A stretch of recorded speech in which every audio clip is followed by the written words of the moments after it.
come in here. Hmm. Hopefully they do. It's 9 Eastern, after 9 Eastern, isn't it? Yeah. Did you put on a notification? Nope, they haven't put on anything. Hmm. This we're flying by the seat of our pants on this one. That's kind of how we do everything, right? That's what you said on the overdrive thing. You built the Yeah. parachute, you know. So. But well, we can go ahead and Hmm. we can go ahead and get started, and then you can always watch this later. So we got the new year. Today's the 6th, right? Yep. Tuesday the 6th. Yeah. Yeah. Today's 1/6. We got a new year, and this, I always like to start I like to start a new goal or something. I never like to do it in the beginning of the week. I always like to do it, or I would never like to do it in the middle of the week. I always like to do it in the beginning of the week, the beginning of the month, and definitely at the beginning of the year. Hmm. So we can start by talking about like our New Year's goals. So, what are your New Year's goals for the year? One of them, I have a couple, but one of them is to just start off back to the basics with fuel mileage, Yeah, drive, driving habits. Just watching where I buy my fuel, watching the loads I pick, and just generally just going back to like all those years ago, like we talked before, listening to Kevin Rutherford in the wee hours of the morning, back what now, nearly 20 years ago now, and yeah, just because it's easy to get bad habits again, and you don't realize it, and then you right, see your fuel drop off, and you're like, "What the hell am I doing? Am I doing something wrong?" And sometimes it's just simply just not driving the way you should be driving. You know, right. so And you might talk about. Like I was telling you, I said you sent me that video from Ireland, right? Or was it from Ireland, or where was that video from? that would have been from Sweden, from Scania. Scania would have sent Okay. the train drivers years ago. So that video's over 30 years old now, Yeah. and and me just watching that, them talking about all the proper driving habits and everything like that. The next day after I watched that, that kind of inspired me to. I was telling you, I said there was a ramp coming up, and we're trying to get that, open up that roll window all we can. Where say you're taking an exit, instead of just flying up that exit ramp and stopping right at the red light, Hmm. about I think it was 7 tenths away, I just pushed cancel on my cruise and let it drift up all the way. I might have been going 50 by the time I was getting off, and that's plenty fast anyway. And then it came up an uphill, and just the natural hill slowed me down. And there was a couple cars in front of me, and just as the light was red, and just as I was coming up behind that car, it turned green, and I barely even had to slow down. I was like, That's how you get fuel mileage right there. And you get lazy over time. And just Yeah. watching that video made me, it put a fire under me to do better. Yeah. No, it's just that, like, like you think, oh, that's just one off ramp, but like you add up all the off ramps all year long that Hmm. get off or even you get on, and like, I mean, you'll see guys turn on to on ramps. I've done it myself. They're grabbing gears going down the on ramp. Meanwhile, you're Hmm. all that gravity you could use to help you get up to Right. speed coming into the power, and it's just those little things, like some guys they don't care, but for the people that do, it's it's a good reminder just to like just do the same things over and over, making a habit Sure. to the Yeah. point just it's natural, and you know you're not tempted to go faster or do stuff just for the sake of it. So Right. yeah, no, that video I found that video great as well because it was so many years ago, and like they had I mean, you should probably put a link onto that video so people know how we're talking about. I'll send it on to you, Right. and it's just, I mean, that's what was that, 1991 or 1992? Something like that. Yeah. Like, So it's 35 years ago then. yeah, and I mean Yeah. that talking like that back then about those ways to drive that type of driving, and here what is it here? We're still at our average here is 6.5 miles to the gallon, That's what that guy was saying the other day. and like when you convert what they were talking in liters to the U.S. gallon, I mean they're talking about getting 8.7, in the eights Well, that was the other video I sent you where they were, remember, it was in England, and that was Hmm. like 2000 or 2001. But they were on about getting like 8.7 miles to the gallon to be the company standard back then. Well, So if you and talked about 7 back then, people would be like, yeah, you might get that bobtailing here. yeah, what's their fuel cost? What's the fuel if you break it down in gallons? You know what it costs over there now? Right now, at the minute, we'll say if you were to buy like a gallon of diesel in Ireland, where I'm from, you'd be at about $7 a gallon. Oh my, Like more expensive no. in California, you And know. I think that's yeah, and I think that's if it got up to because what did it get up in 2022? That's when it was at its highest. Was it over 5? Hmm. Because I think my fuel cost just in fuel was up above 50, and normally I'm right around 30. Yeah. So yeah, it was up 50 cents plus. So I think it was up five and a quarter, 5.5 there at one time. Hmm. Yeah. And I mean, it's like some people like fuel mileage doesn't matter to them, but it's like that. You've heard it from Jamie Hagan. Like he's mentioned it a couple of times when he's been on podcasts and stuff. It's the one thing out of all the expenses you have, it's the one thing you have the most control over. Right. Insurance, yeah, you can control it somewhat, but you're kind of paying the industry standards, and that's just it. It is what it Yeah. is. Even if you have years and years of a great driving record, doesn't matter because you're paying for all the idiots, you know. And No, mine. but fuel is the one that you can really control. You can buy your fuel. You can use different fuel cards. You can use whatever, and you can track your mileage. And I mean, you can get into the weeds on this, but sometimes, I mean, you can see when there's something wrong with the truck when your fuel mileage takes a dump.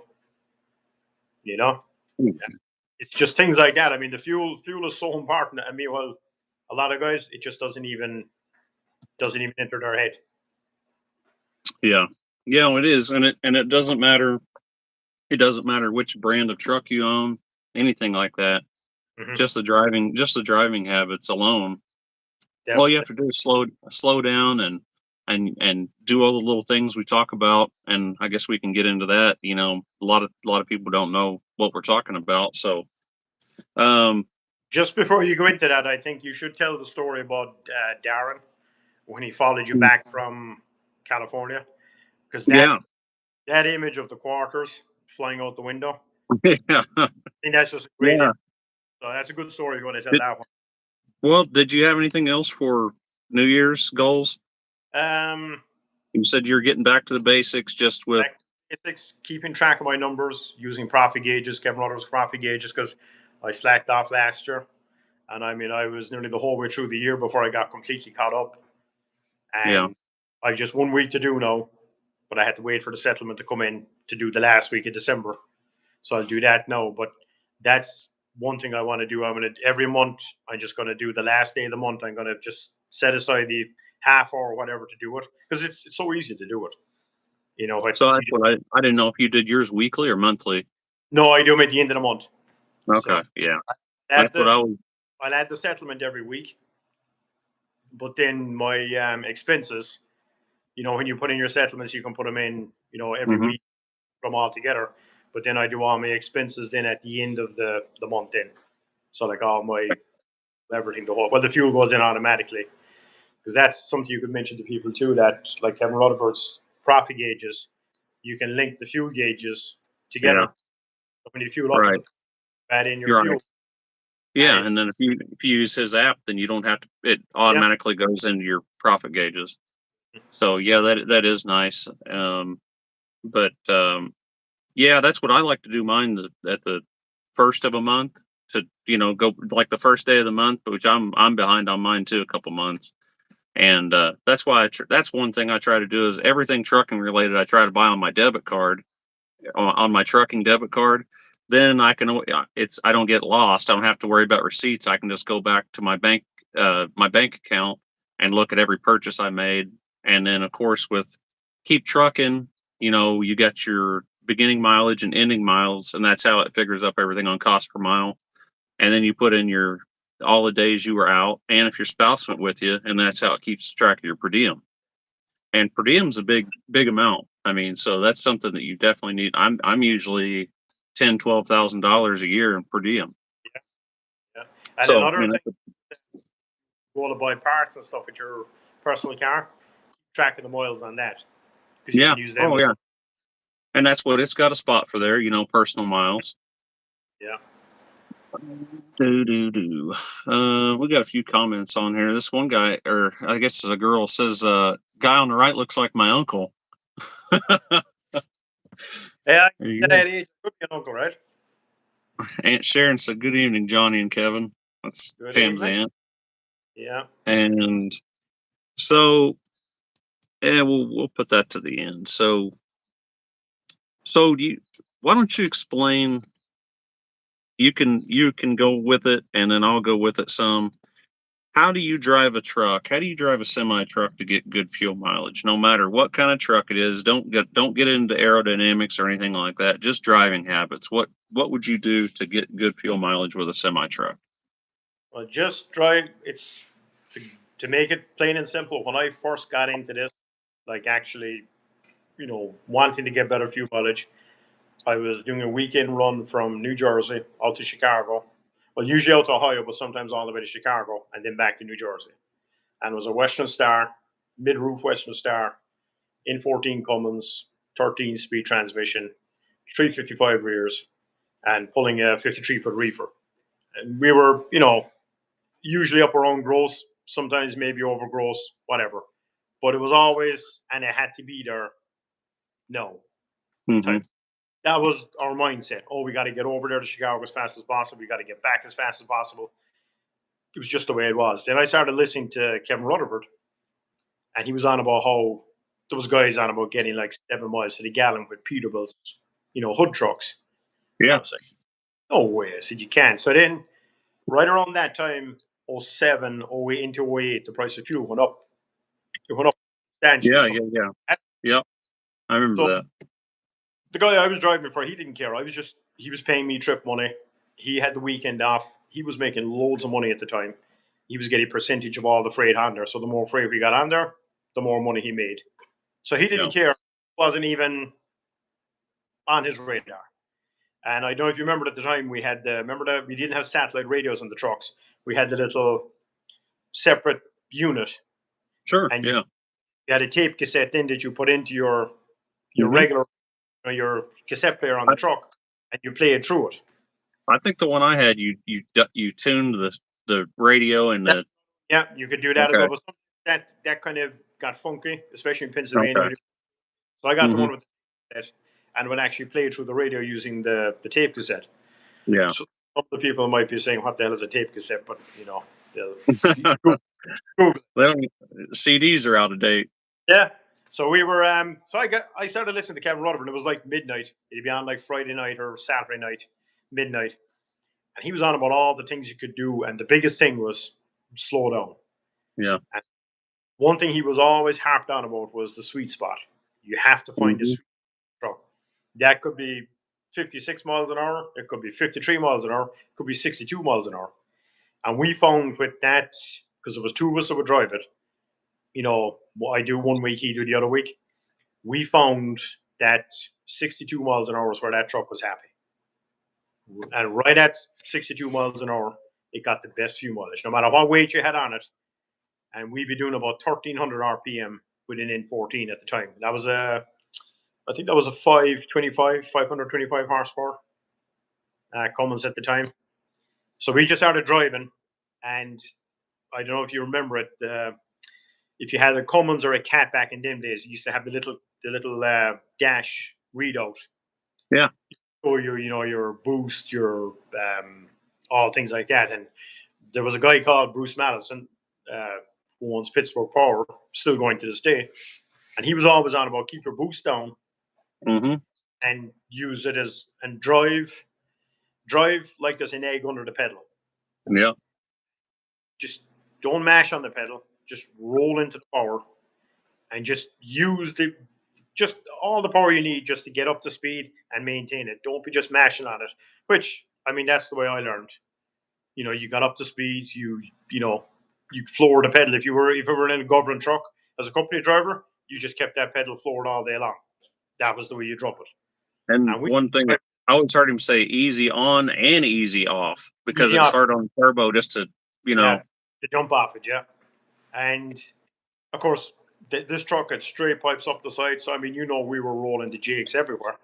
right. And instead of using momentum to carry us up the other side, we're jaking the whole way down the hill, making a racket, and we're losing all that efficiency. And the more and more I listened to Kevin, the more and more I saw myself slow down. And actually, it was funny. I actually started enjoying the driving again because I didn't just get in the truck down in Avenel, New Jersey, because I used to work my regular job all week running heavy equipment in the city. And I get in it. I mean, my goal was to get out to Ohio at such and such a time. Meanwhile, I could be sitting out there 4 or 5 hours waiting for the guy coming from Chicago. So I had all this time Right. that I could have taken, Yeah. but I would get out there. And then once I started slowing down, it was just like everything fell into place. And the truck drove better. And even the guy, like when he'd come in on the Monday morning and he'd look at the readout on the dash and he'd see my max, RPM never went over 1400 RPM. Hmm. And he was like, because I was telling him like the fuel mileage you're getting, he didn't believe us till he started seeing his fuel receipts. Yeah. And he was like, he said, how the hell are you doing that? And I said, well, it's just by, driving it normal. And people say like, oh, what's the big deal? But you're talking over a whole year. You were talking Yeah.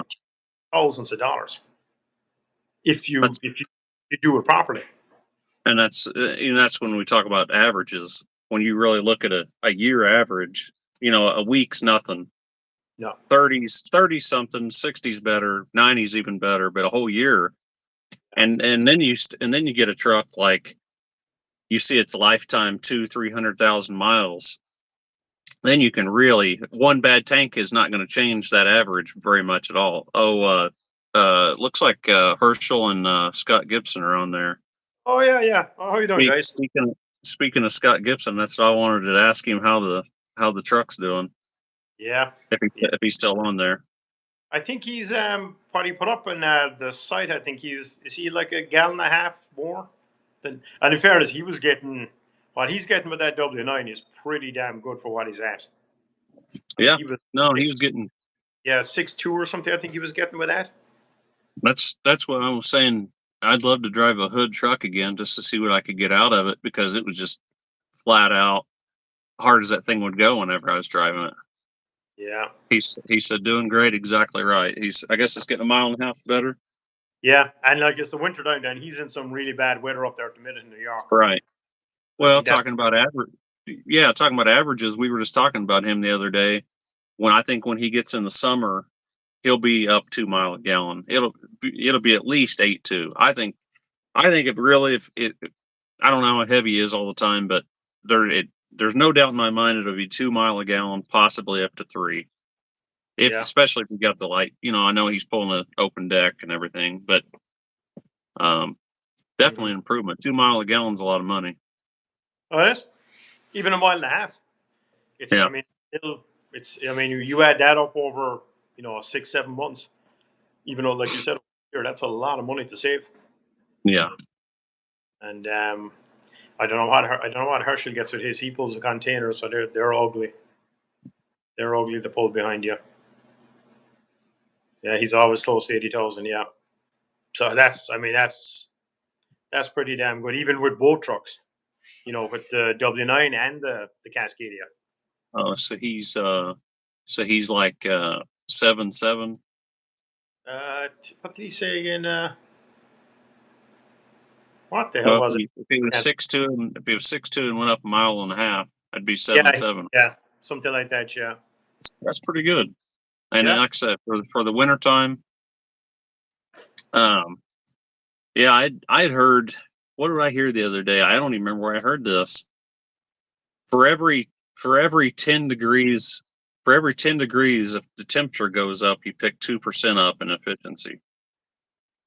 Mm-hmm. So, that cold, dense air. And do you remember the retired pilot? I always thought about this. The retired pilot that calls in sometimes, and he was saying that in the summertime they try to take off as early as they can in the morning because every degree it goes up is like, what do you say? Have you heard that? It's like, I Yeah, forget what he said. Every 5 degrees is like 1,000 yards of runway or something.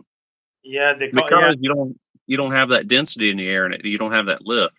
yeah. There's a guy there. Oh, what's his name? Hoover is his name. He was a fighter pilot, and he's got a YouTube channel called The Pilot Debrief, and he looks at all like accidents that have happened, and he breaks them down why it happened, and the amount of small plane accidents that happened because the person misjudged the air density and tried to take off with too much fuel or too many people on, Oh, and just couldn't get the lift, and then it went sideways from there. And it's like you don't think of it, you think a plane is just power in, it's going to pull away. right. But and you think of it like you think of the guys down south in the summertime. Look at the air they're driving through, and even in the Midwest where you are, like it gets so humid, and that Hmm. trying to take that air in, and Yeah. even the engine, the truck, everything's trying to go through that heavy air. So They want 7.5, not they bad. want to know who's the guest, and he said 7.5 lifetime for the star car. Yeah, my name is Kevin O'Sullivan, and I got an old Cascadia, but I drove some large cars in my time. Yeah, and that's another thing too. It's like we're a lot alike. Where um, if I thought I'd be driving as slow as I am today, I mean, I would never drive. When I was in my 20s, I would never think I'm driving as slow as I am today. Mhm. But we were talking about. I stopped and saw you yesterday. Yeah, it seems like I just saw you yesterday. I did. so, so I stopped in Phoenix where Kevin lives, and I had fueled up in Las Cruces, New Mexico. And of course, a lot of it's good downhill, and I've got my Aero trailer and everything. And when you jumped up on the steps, I said, check out the fuel mileage. And you remember what it was? That was 14 point something, was it? Oh no, 13 Yeah, point. 13 yeah, it's point. 13. So it was 13.1, and then Yeah. I went up to Vegas and made a couple stops and came back down. And I'm in Barstow, California now, and I'm 12 flat. So I think it's 900 miles, and I'm averaging 12 mile a gallon. Now I don't have a super heavy load, but still, it's 12 mile a gallon. That's And I mean, like they always say, the lighter loads pay better. yeah. Yeah, that So was actually that podcast that Jamie Hagan did. I must put that up on the tribe site. He said that, like he said, he's noticed like that the lighter loads usually pay more. yeah, and that's true. And Yeah. I was trying to think the heaviest loads in the dry van are usually bottled water. And what's another real heavy? Because I was thinking bricks, shingles, stuff like that. Stuff that's a real commodity that they're, you know what I mean? They're not down, the brickyard's not down to their last pile of bricks. So it's like there's no urgency. And Hmm. stuff that has no urgency, like truckloads of water, there's no urgency on water. They're not going to run out anytime soon. But stuff that's just in time, and it does seem to be lighter stuff. So Hmm. am I itching? He said, why am I itching? Maybe It's it's been, hard coming off, it's hard coming off drugs. That's why I'm itching so bad. yeah, yeah. It's a nervous tick, probably. Scott said had a guy at the truck stop laugh in my face when I told him I drive 60. He said I get better fuel mileage at 70. I pulled in place we delivered and 2 minutes behind him. No reason to fly. Yeah, and that's absolutely, and that's what's great about the West out here. Hmm. Coming from Las Cruces all the way across 10 to Phoenix, I couldn't tell you how many times the same truck passed me over and over and over. And I do not know why, when you drive so fast, you cannot keep the door shut. It doesn't seem like. And, but no, that's exactly right. And I'll tell you a real quick story about that. When I worked construction, they always gave our paychecks at Tuesday. What's it, what they say? Just must be the Um, spoil.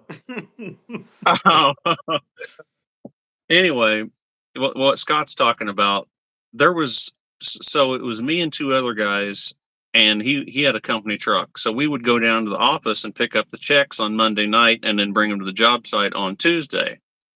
And there was a guy that lived in that town. He was the slowest driver I've ever seen. I mean, he would probably 55 was the max he would drive. We drive like our hair was on fire to get those checks. Yeah. Fly down there. grab the checks, run back out, and here comes the guy in the parking lot.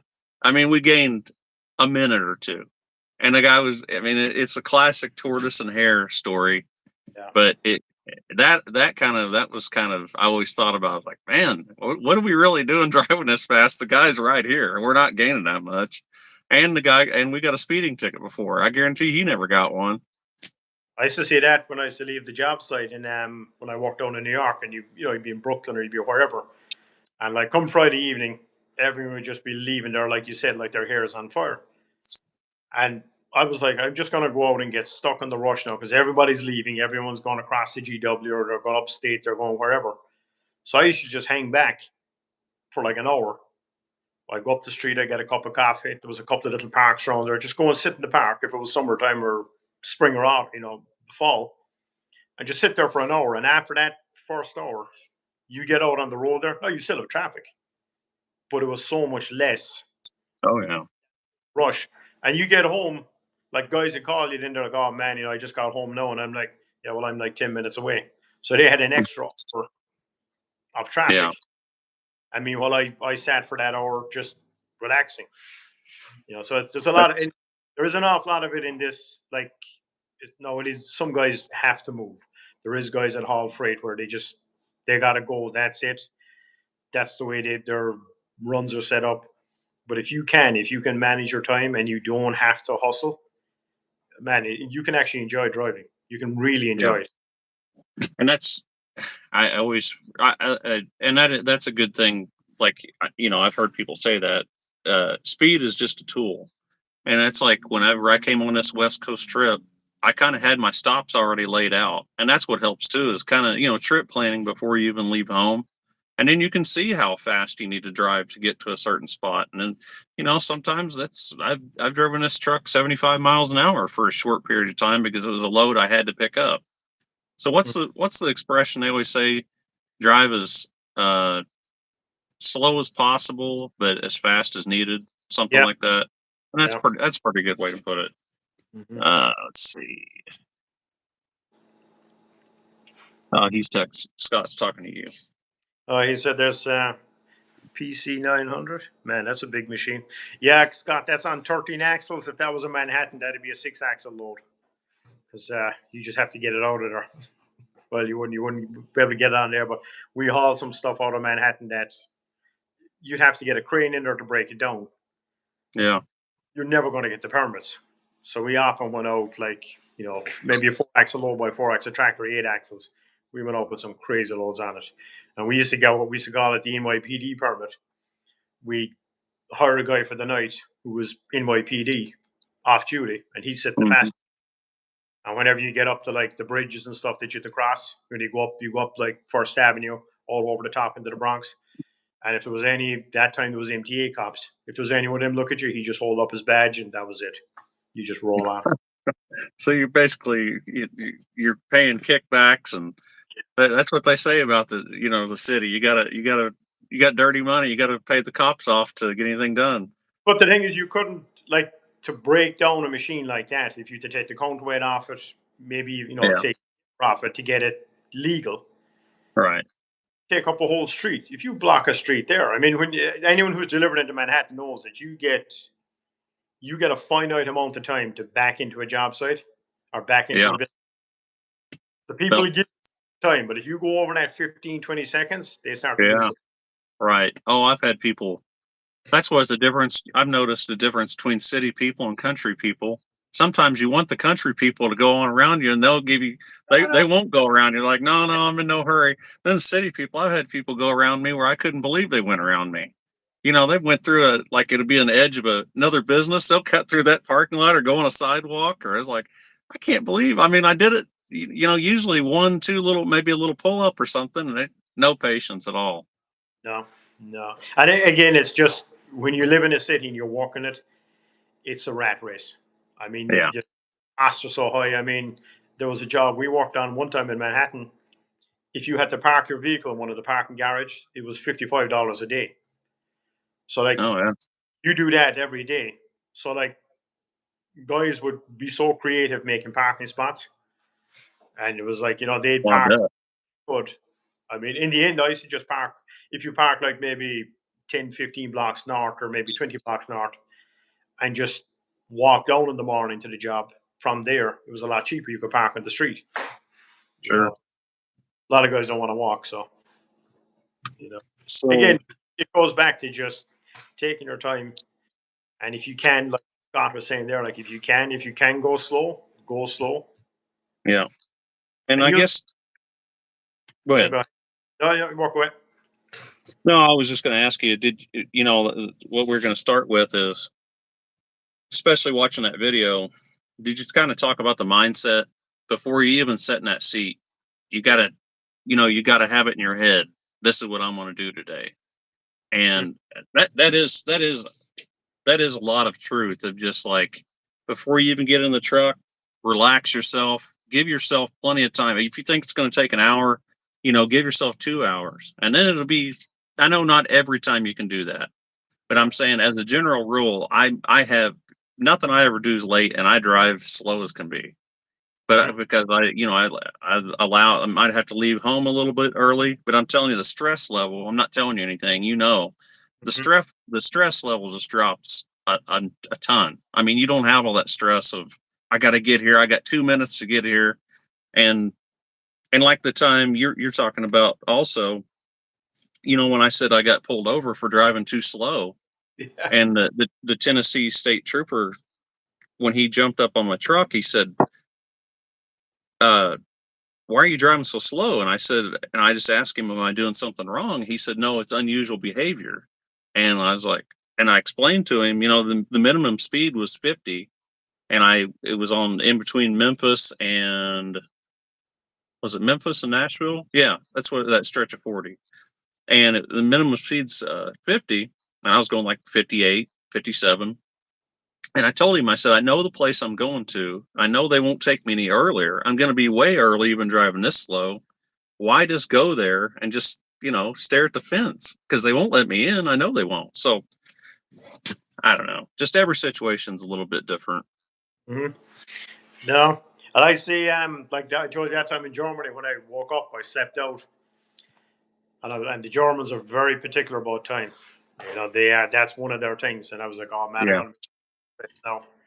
So I was like, oh what? I can rush all I want now, but I'm never going to get this time back now. With the Yeah. traffic, everything, the time of day. So I called them and explained to the lady at the desk she could speak English, and I explained to her, and she explained to the boss man. And when I got there, he actually thanked me for being honest. Like he Hmm. said, could have made any excuse, and we wouldn't know because this was like 20 something years ago. There was no Google Maps in and stuff, so they couldn't see if I was telling the truth or not. But he said, "You just said you slept out." He said, "It happened." So, and again, like once you were late, all the rush in the world, it's only going to get worse because you'll stress Yeah. yourself. You're late. You're late. Just forget about it. And like you said, if you plan right, you won't be late. I mean, I Hmm. learned from what always set your alarm, set 2 alarms. So ever since then, I've always had 2 alarms. You know, and I mean, some people on here probably remember the screaming meanies. Oh, sure. I had one. I still have one. I still have one in the truck.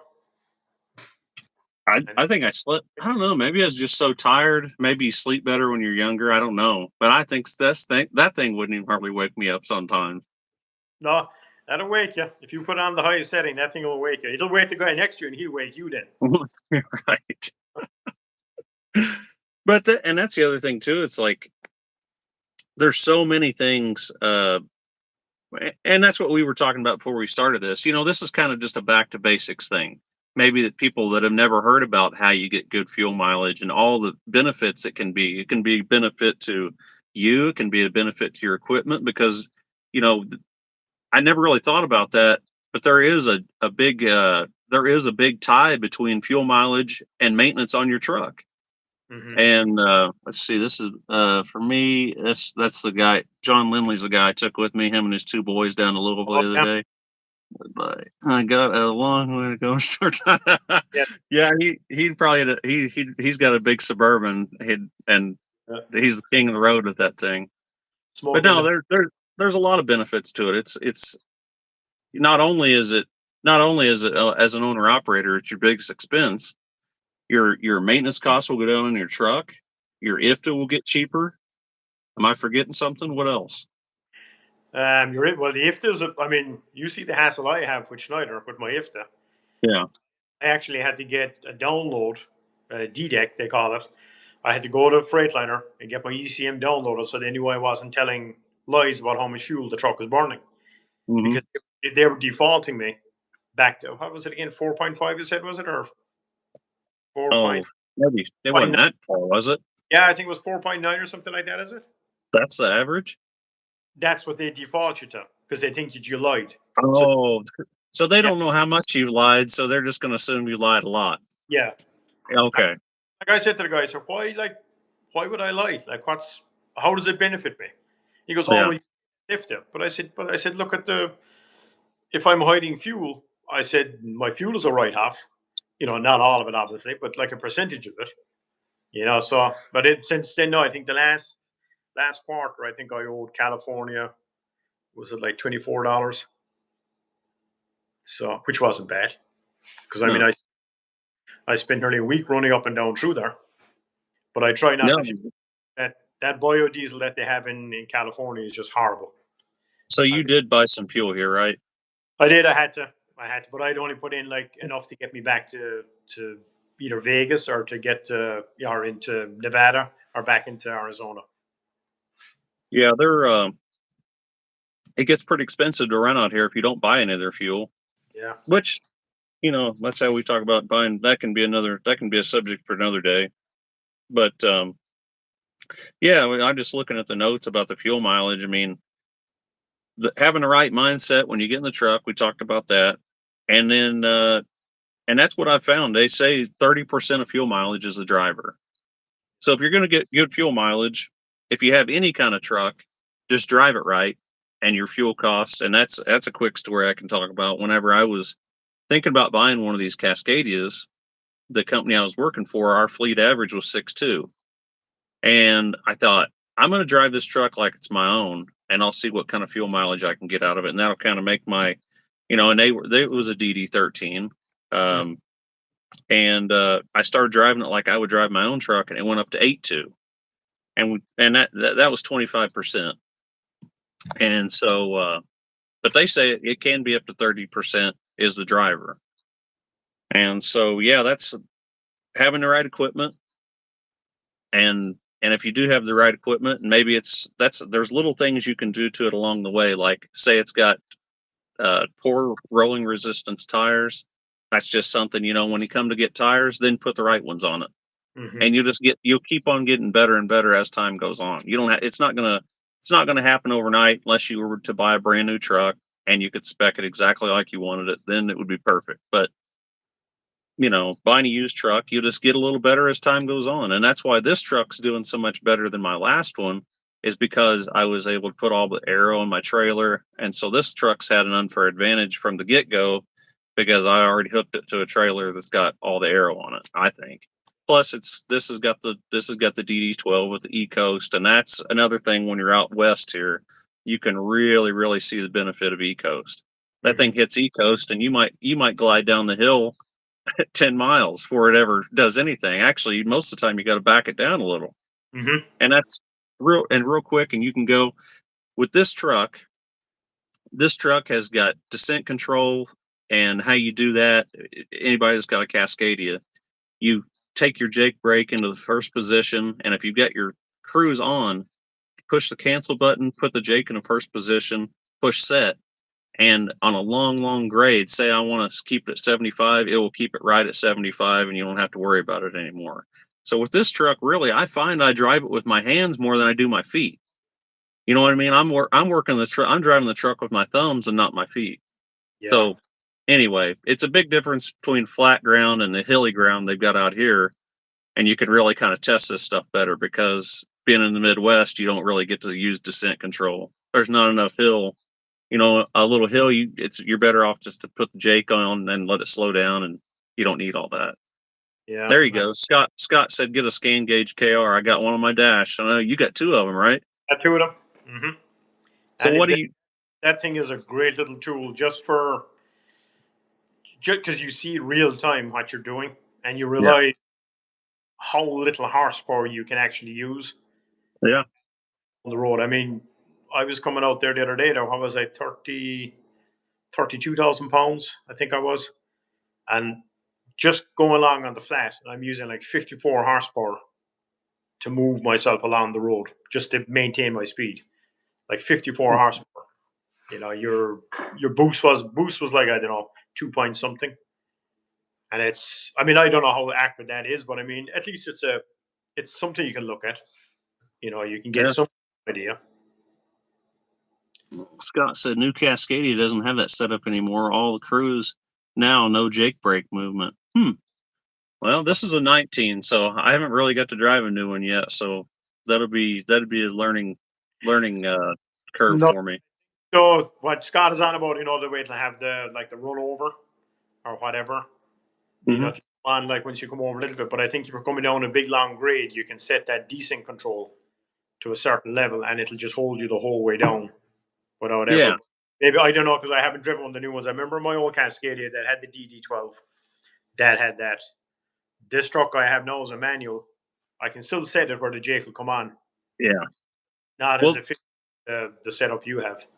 well, like this one, you can do it two ways. And I don't know. Well, like I said, I haven't got to drive one. So, but with this one, you can do it two ways. What's good about the descent control is, say if you just want a little bit of Jake, say if it's just a hill and you're going to go 5 over or whatever, and there's something you don't want to speed, you can, with your cruise set, you can just put your Jake on and the Jake will come on.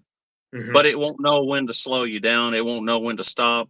With the descent control, you can set it at whatever speed you want, and it will hold it right at that speed, and then it will back off the Jakes, and it won't let you go too fast or too slow. The other one, you're doing it one click, and it's just slowing you down. It doesn't know when to stop.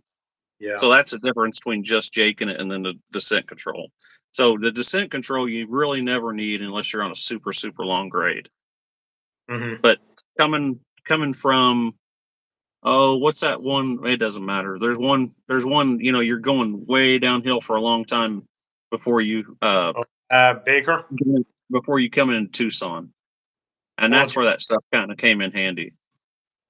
yeah. But even when you were going down today to Barnsley, you came down into Baker. Like you got to run down there, and you're in California, so you kind of got to keep it, you know, somewhere around Well, there. I But thought you did, but I got past like I was standing still all day long. that's true, yeah. And you see all those carb compliant trucks out there too, right? Yeah, right. Oh yeah, one passenger, I was choking on all the black smoke he was throwing at me. But that's what I did today was I set it on 55, and then I just put my cruise on +5, and then every time it would hit 60, it would slow itself down back to 55. So I mean, there's just there's three ways to skin a cat with that. Basically, you can do your number up, you can do the descent control, or you can manually do your Jake brake, whatever you want to do. And every situation's a little bit different. With me being a little bit lighter and only trying to go 55, I knew there'd be no trouble if I went 5 over. I mean, these guys are passing me 15 over, so I don't think the police are really going to look at me.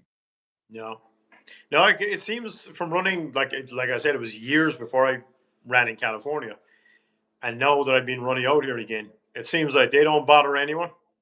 And then all of a sudden, one day they just pick a day, and all these trucks pull over, and you more than likely they pull them over for me out in the third lane. Not Oh yeah, there's lanes that they want you in, and yeah, then yeah, yeah. you're hanging it out there in the hammer lane. Then No, I told you I got one. What year would that have been? 2020 maybe. I don't know. Down in Pasadena, I got one. I was in the third lane over, not thinking anything about it, and I got and it was a steep ticket too. I think it was, oh man, hundreds of dollars. hmm Yeah, yeah, Scott saying it sounds like New York. Yeah, he's right. It just there was days people you see guys flying by and you're like, and then all of a sudden, then one day they just gone nuts. I think you got. Did you say Scott? You got DOT the other day? I think he was saying that he was saying that on Rutherford's site that he got DOT. That used to make me laugh when you get DOT to New York and you see all these heaps of junk passing you, and you'd be like, you're not. They're like, why even bother? Because they just Well, leave the there. They just walk away. I remember the first time I went to New York. Is that 84 or 86? It's been so long since that's just south of the first interstate south of the turnpike that goes through Buffalo. It's 84 or 86, isn't it? No, 90 goes through. Oh, I know the interstate south of it, oh, that'd be 86. Yeah. but when I came up to a rest area and it said all trucks must enter. And I mean, it was just full of DOT. I was like, oh my gosh, I've never seen anything like this before. I never seen them just throw a sign up and they'd be in the rest area. I thought they'd be at a truck scale. That was a learning. Yeah. Okay, I think it's 86 is what I'm thinking of.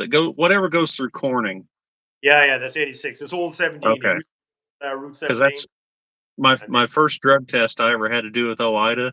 That's what I was just right on the edge of Corning, and they called me and said, hey, Mr. Penn, you got to take a drug test. I said, okay, I'll get it taken care of when I get home. They go, no, you've been notified. You got to do it within 24 hours. And so they found me a hospital in Corning, New York, big enough to get my truck around it. And they acted like trucks were out there all the time. And that was my old International, and with my step deck. And they're like, several different people, because we're like on the second or third story, and they're like, is that your big truck out there? Like they'd never seen a semi there before. So I think I think OIDA kind of gives you a story whenever they say, oh yeah, you can get in there. Yeah. But yeah, 86 or 88. Yeah, I think it was 86 you were on there. Yeah, because Corning, when you go down there, that was the old Route 17. There's a couple of great truck stops on that. Oh But yeah. no, because a lot of people used to run that because it was no tolls. Even when I was back in New York, I used to run 86 because you got better fuel mileage on that than going up on 90. Because if I came out of Albany, I'd drop down 88 to Binghamton. I'd run over 86 over there by Pennsylvania. You come back out there, on just when you get into Pennsylvania, I got better fuel mileage going that way because 90 was like you can never seem to maintain your speed on 90 because it's always like an accordion. You speed up, then you slow down. You speed up and you slow down. So I used to prefer 86. Yeah, I didn't. That was one thing. As long as you stayed on the toll road, it seemed like the cops left you alone. Mm-hmm. When you and there was a truck stop that was like it was on like it was like an Indian like Native American land, and you could buy fuel there real cheap. Mm-hmm. Seneca, is it Seneca Indians? Yeah. I think that's where it was, but that truck stop was an absolute dump. They had cheap fuel though. I mean, I took a shower there. They give you a free shower. You felt dirtier after you got out of the shower. Yeah. That's the one you go in. You think maybe I should leave my work boots on. Oh, Pam's on there. She's signed in as me. It says JP Transport, and it's Pam typing. Oh yeah. You've got on there. Is that what it's called, Scott? The Big Indian? Yeah. I don't remember. Mm-hmm. That's right. Yeah. They're right. Yeah, that's right. Yeah. Yeah, man. Yeah, But no, I haven't been to New York in years. I don't want to go back really. That's the old thing that you hear: do what others won't do, and you'll never look for work. And that's what I hold new farm equipment to Buffalo area, stuff like that in the middle of winter. And so that's just when I got started in this. That's what I did to stay busy because nobody wanted to go up there in the middle of winter. Yeah, no, So. I mean, I did a lot of driving up around there, but I just couldn't handle the winters anymore. It just sucked. It wasn't so much the road. The roads are usually pretty clear and everything, but it was just where I lived. I was like 2,000 feet up, and it's like you drop down 1,000 feet, there was no snow, and up by us, then all we had was snow, and it was just a pain trying to walk on the truck or do anything because I didn't have a shop. I'm like you, I had the big shit. So. And the other thing too is like I'm sure Scott's got a shop, but what it does to your equipment, that poor step deck really got rusty fast after a couple winters of going up there, and it's hard on equipment running the north like that. The salt belt, as they call it, I guess. Hmm. Yeah, and now they started using that stuff up there. It's like seawater. It's like a and they Yeah, spray yeah, yeah. before it snows. Oh yeah, That stuff, I mean, that gets into the wiring loom. It gets everywhere. It's just yeah, horrible. yeah. Because it's just a mist that flies everywhere. Once it gets wet, it just spray. And Yeah. yeah, I mean, I'm sure it's saved a lot of lives, but boy, it's hard on equipment though. Yeah, and it gets up on your mirrors then. And if you have your heated mirrors on, it just Oh you, yeah, you nearly have to get a paint scraper to get it off. it's like bathroom glass. Hmm. So Yeah. so one other thing we were talking about is I said one of my goals is, and this is coming from a guy that I was skinny my whole life. I never had to worry about weight. And it's like, I was just talking to you yesterday. I was like, man, I got to get this weight off. I'm like bound and determined. And so that's one thing I wanted to talk about was like, if you don't have your health, you don't have anything else. I know we're stealing all Kevin Rutherford's topics here, but But I still, mean it's a truth, and it's when you're on the road, and honestly, for what I eat and drink, I should weigh 300 pounds. So I mean, so this is on. Turn the camera. Yeah, if I can figure out how to, well, I may have to turn my tripod. So here's a little purchase I just made. I've never had a refrigerator before, and my beautiful bride, we got a bunch of oh, what do you call it? Let's see if we can. I don't know if you can see in there. What do you call those things? The where you meal prep containers. yep. And so that's all I've been eating out of since I left Friday, and that's all I've been doing is eating my meal prep stuff. So, uh, what do you do? I know you're kind of you do your bulletproof coffee. Tell them what you put in your bulletproof coffee, because I've got hillbilly bulletproof coffee. I just That's put butter in mine. fine. I put like 2 spoons of the Kerrygold butter into it, and I put some. I don't. I mean, you can get MCT oil and stuff like that. I just put in a bit of coconut oil. I put in some salt, like sea salt, and Hmm. then I put in some organic cream, and I just whisk them up. I have a little whisker, a small little one. I just whisk it Yeah. up, and I'll drink that. That'll usually do me for a couple hours. Yeah. I get like a couple hours on the road, and then I might have some oatmeal. That's what I'll have. I like oatmeal. I know probably carbs and stuff, but I like that. But when I'm on the truck, I do great with food. It's when I come home that's when I turn into fat slob because Right. my wife is convinced that I'm gonna just die of hunger if she doesn't cook. When you're home, you're not really doing anything. When you're driving, you And can't be eating. yeah, But and and and we I, were talking too. It's like I did this once before when I was a company driver. That's what I was. Pam said that was sweet. I bragged on her meal prepping, no, no, no. and I don't like. I tell my wife I don't think she realizes like the meals that she prepares for me. Like when she cooks a dinner, she cooks even if I'm not here. She cooks like I'm there, and my meal then she'll freeze, and I just heat it up in the little Burton stove. Then when I'm on the road, so that's okay. having the You have, evening, the you afternoon. have to show your stove sometime because I don't really know what you're talking about. It's you'd see them at the truck stop. It's like a little. It looks like a little lunchbox, and Oh, you drop the little tin in there, and you close it, and you just plug it into the cigarette lighter, and like an hour later, your food is hot. And you can even cook with them. I mean, you could even stew stuff inside it. I've done that before, where you just put in raw meat and everything, leave it there for 3 or 4 hours while you got on the road. oh, okay. Well, It'll actually do everything up for you. this will be 25 years I've been driving a truck, and this is the first time I've ever had a refrigerator, and it is a game changer. Oh I yeah, mean, it is. And now I've got a refrigerator, I got a microwave, and I got a coffee pot, and yeah, it's a lot easier because if if you let yourself get hungry, and that's what I've been doing in the morning. I've got these little, and this is probably like what they call dirty keto, I guess. I don't have any of the fancy stuff. Hold on a second.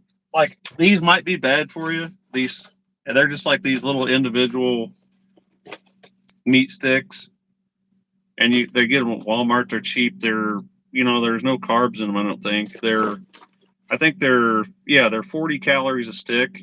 So there's Hmm. four sticks in a serving. So what I do in the morning, I get my bulletproof coffee, and I'll eat one banana. I've got a couple. I've had one thing of bananas, one banana, and four of these sticks, and that'll do me till lunch easy. Yeah. So that's not a whole. I mean, there's only four little sticks, but I know it's not like what they say the clean stuff. But I figure it's just meat pretty much. Yeah. But But what I was saying is I did this before when I was a company driver, and I would only take what I ate. And I mean, I was bound determined I lost 30 pounds quick, and but it was easy because I was in day cabs then, but I'd only eat what I had in my lunchbox. yeah. And I'd go home, and Pam would usually make me like a big salad.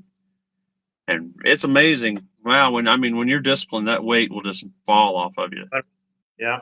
No, and it's like I went to Walmart today, and I got sardines and stuff. So like between the Kerrygolds, the sardines, the cream, what else did I get? I got something else. I think it's like 80. Was it $80 or $81 or something? And I went off pretty much for 2 weeks on the road. Yeah. I mean, if you go into the truck stop now to eat, it's minimum $30. Well, and that too. It's like I think at the end of the year, I was seeing how much I was spending, and it just drove me crazy. Yeah. Naturally, being cheap anyway, I was like, you're not getting much, and it's like, man, every time I walk in this truck stop, it's like $12. I get a candy bar and a Coke, it's $12. I feel like, Yeah. and I yeah, think Danny put up a video there. Danny Nassif, is that how you see his name? yeah, I think so. Video on his YouTube channel. He was at a TA and he was showing the coffee, and he's pouring the coffee out down the drain. And I mean, it was just like hot water that had it.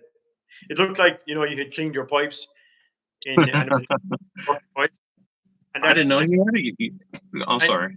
oh, he does. Yeah, no, he's a YouTube channel, and Okay. like he's showing there, and he said they want like something like four something for the coffee, and just like it's not even coffee. Like you Yeah. can buy a jar of coffee for what, $8, and that'll do you for what, Well, weeks or maybe more. coffee's getting high, but it's a lot cheaper than buying it at a truck stop. Yeah, Even though, I mean, I got one of those big things of coffee the other day, and I think it was a big can of Folgers. Like if you get the biggest one, it's almost $20 now.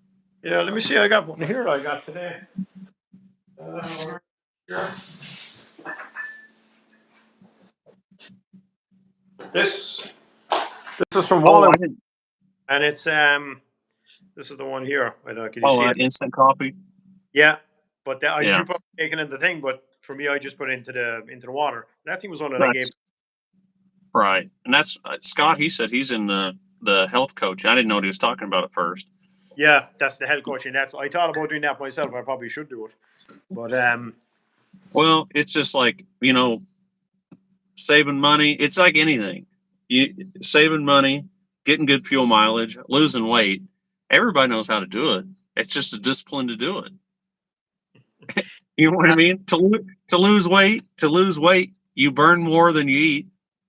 To get good fuel mileage, you slow down, you do all the stuff we're talking about, and to save money, you make more than you spend. I mean, it's real easy, but it's hard to do. it's hard to do it because a lot of it too is like it's the kind of I find myself like the more weight I put on, I just get lazy. And it's tomorrow like I told you, I got back a day before New Year's. All I had to do was to grease the front end of my truck and grease the dry shaft. That's all. I put some on the fifth wheel, and it took me No, like what, 6 days before I did it. I was about to see, blow the truck this evening. I was doing it. I said, it's getting dark now, you idiot. I said, you days you and you're because I jack up the front end of mine to take yeah. up pins. I know they say not to, but I think you get more grease in there You when you know, do. I was surprised. I did hear that somewhere. They said not to, and I had always heard back in the day we always did. We had like in a shop, we just took an air jack right in the center of the truck. We never put stands or anything. You just put it straight up, jacked up the front and grease the kingpins, and then it's nice because you can turn the tires back and forth and everything, and it's a lot easier to get in there too. Like And these Aero trucks, you can't hardly get in them. I got to take off the side panel by the battery to get on the No, bike. Here, yeah, you know. I that's I just, another. That's going to be another good thing about losing weight. I about got stuck under there the other day. Thought Pam was going to have to pull me out with the lawnmower or something. yeah. Now you But think his tire is low on the truck, or is have I got too much air in me? she always, his name's Kevin. She always thinks her name's Henry for some reason. She She, probably thinks so because you our, probably talk to Albert. yeah, no, that's our Amish neighbor's Henry. I don't know if that's what she. Mm-hmm. I don't know. I don't know why she always said. I always say it's Kevin, not Henry. Oh yeah, no, that's yeah, Rocky Rockefeller. He's on the Oh, elect okay. thing there with Kevin's side, and he's like, did you ever see that video he did Rocky where he showed how much play is in the passenger wheel on a Freightliner when you make a turn? Like No. when, if you're if you turn like some guys you see him they crank it full lock. Yeah, yeah, yeah. I mean he's got 4 or 5 inches of play on that outside tire. So as you're making that turn, that tire is moving like this How could that be? because there's that much play on it on the end because it's just that knuckle there and it's Oh, fully and it so was that's why the Beckett's say that the outside rib on the passenger side always gets worn. because it rides up on top of it. Okay. You know? Yeah. You guys crank there and you're like, Yeah. why are you trying to get a drift going? And It's like you said, yeah, it's all I'll have to. and they I'll all have to. Uh-oh. We're somebody's. Am I lagging or you? I don't know. That's what it was. You were. I thought maybe it was my Wi-Fi or internet or something. I don't know. Maybe could be me. I Uh, don't even have the Wi-Fi on here because we pay $60 for Wi-Fi and the Wi-Fi is useless. And this is just the Verizon what I'm using here now. oh, okay. Yeah. I was gonna show you. I was gonna show you. That's the stuff. Oh yeah. The Clear American, and it's got it's just carbon flavored carbonated water. And then the other thing we did was it just ground. We grilled up a whole bunch of ground beef, and I guess that's pretty healthy because that was beef that was born at our place. We raised it, and most of the time, it only goes to maybe the 4-H. When Gib was showing, that's as far as it's ever going to go is just to the fairgrounds and right to the locker plant. And so I guess our beef's pretty healthy. At least we know where that's coming from. Yeah. I mean, it never left. It was born in our place, and then it just went to a local locker plant, and that's what my best friend from high school runs it. So it's just a small locker. So that's what we made up a whole bunch of beef and salads, and that's what I've been living on. Mm-hmm. And I was that's one thing I was going to say is, when you do start eating clean, and I remember that when I did this years ago. This is 6 days I've been eating clean, and I can really feel myself. Like I was telling you, Yeah. you said what do you call it, keto flu? You kind of feel bad for a while, Mm-hmm. and I'm coming out of it. I feel good, and yeah, I can.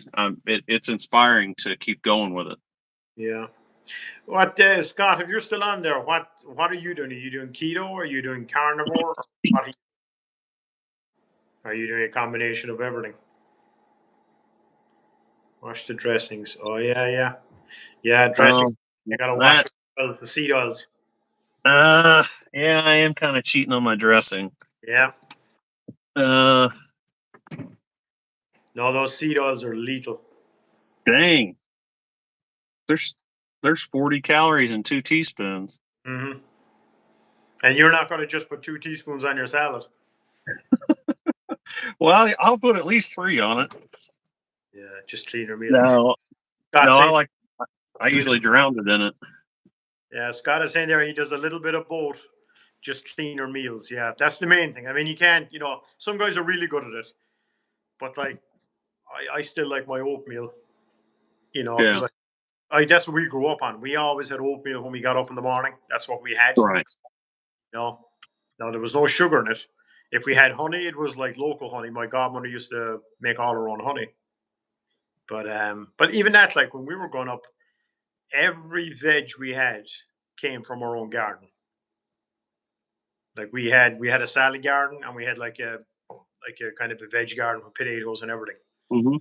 Whatever was left over, then the potatoes we'd feed to the cat, use them. Hmm. You know, but Yeah, it's definitely the way to do it. It's just there's so much good food out there, and I that's what I think it. The first of the year is a great time to do a reset. At least it is for me, because I think, okay, there's no sense in crying over spilled milk. I've done bad, but it's time to do better. yeah. Do you see what Scott put there about the car? Have you tried that, the Calorie Miracle? When I went to the CMC, that's what they had a little sample of everything, and I did like it. That's the stuff that's kind of the red powder, I think, isn't it? It's like it, yeah. It's kind of yeah. Because I've been taking stuff for years are called longevity, and both of them kind of have the same stuff. But I did find the Calorie Miracle that I was sleeping better when I took that. So I Hmm. actually got to order another bag of it now. But because I just ran out of it, and I wish they'd give it in a tub because that bag sucks at the end when you're trying to get it out of the bottom of the bag. Oh, I know big real first world problems like trying to get powder out of a bag, like. But yeah, you poor thing. I know, I have an awful life. I think they had it in like little straws Yeah, almost. they have some that you just tear, and it's like Yeah, don't. yeah, yeah. I think that's what they had, and you just put it in a bottle of water. Yeah, the one I had was a bag, but the stuff I use here for longevity is this is what I use. It's called, I don't know, it'll probably reverse this now. I don't know. It's called Tangy Tangerine, and What's that? it's got like I don't know how many minerals in it. It's got all the different types of minerals you need, and it comes from Utah, and that stuff is excellent. Like James, like you met James now. Hmm. Margaret was on that the whole time she was pregnant with James, and he was like 10-7 when he was born. And and Pregnant women do not take that. yeah, yeah, unless you want a baby.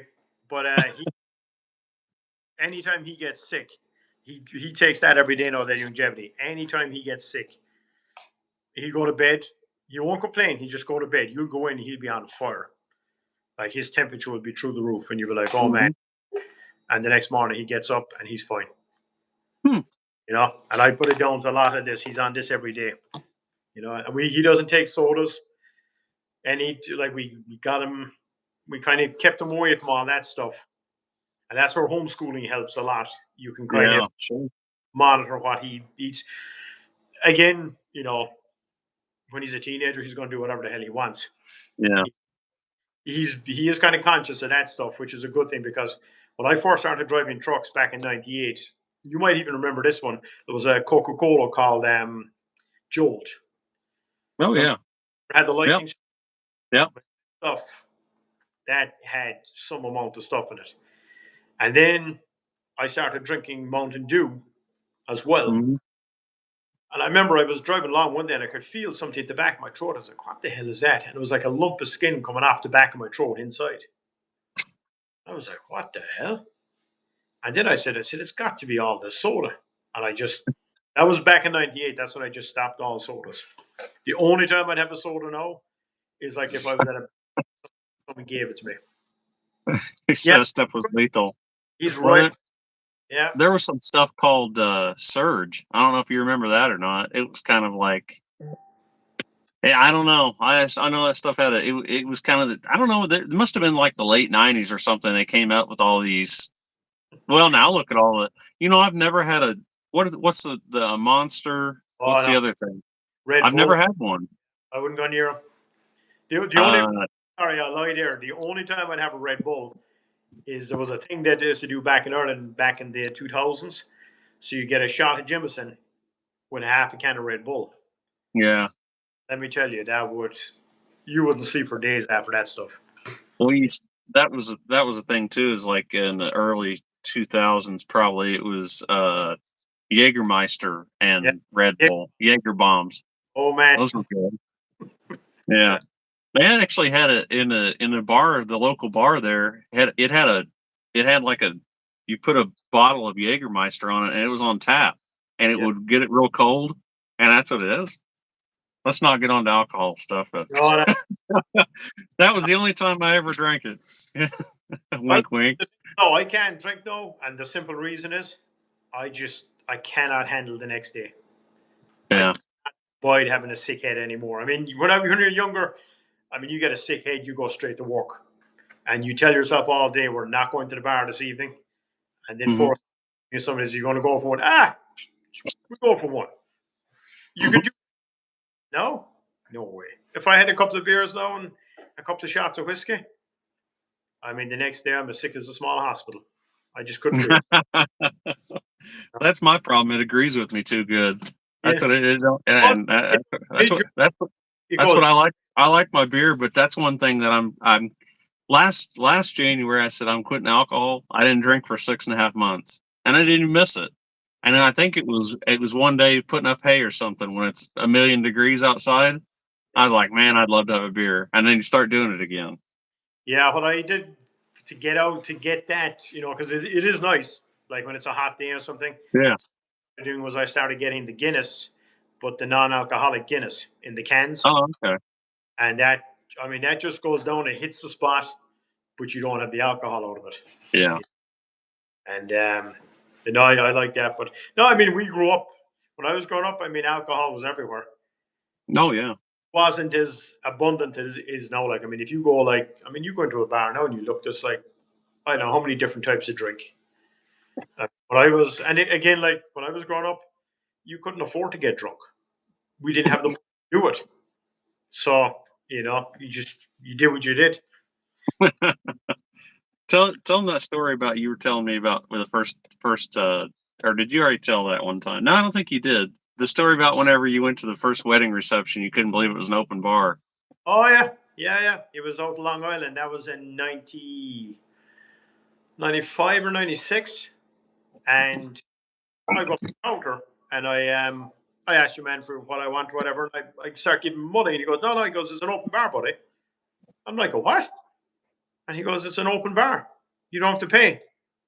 And I was like, "Man," he said, he didn't think this through properly, because you got a lot of Irish people here today, and they don't have to pay anything for the drink.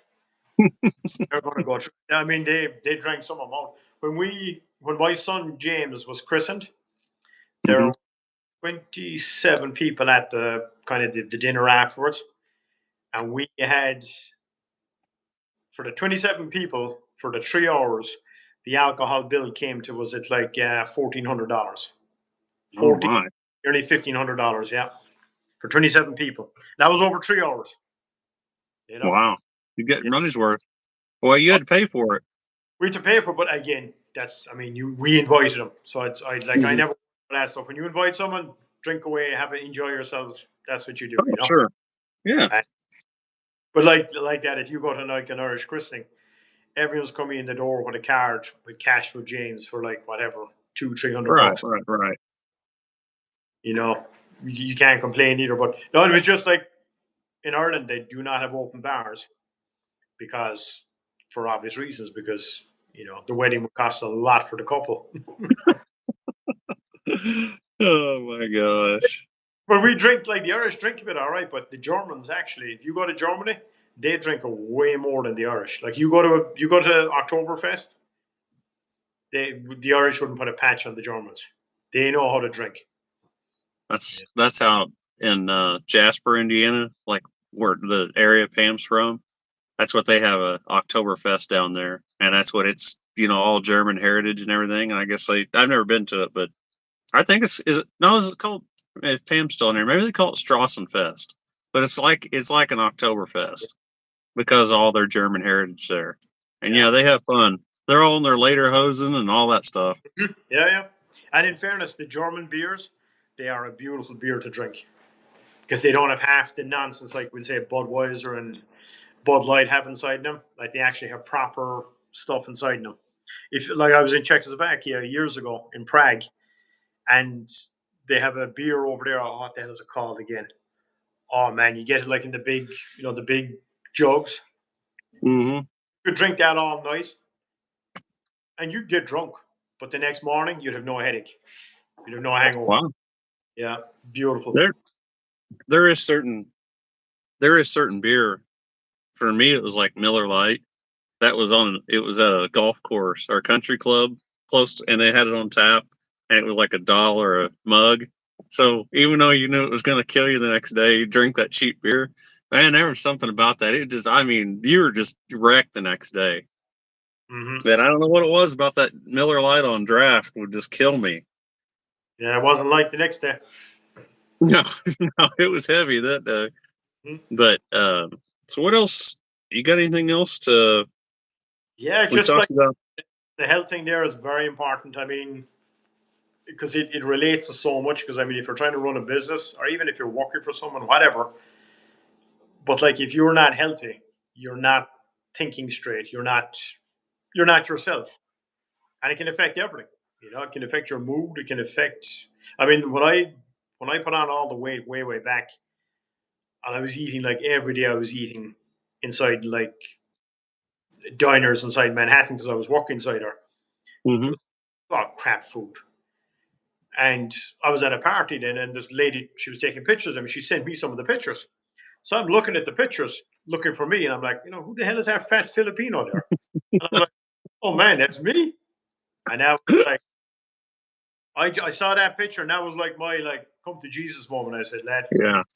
and I lost 60 pounds in 4 months. I got up to 240. Wow.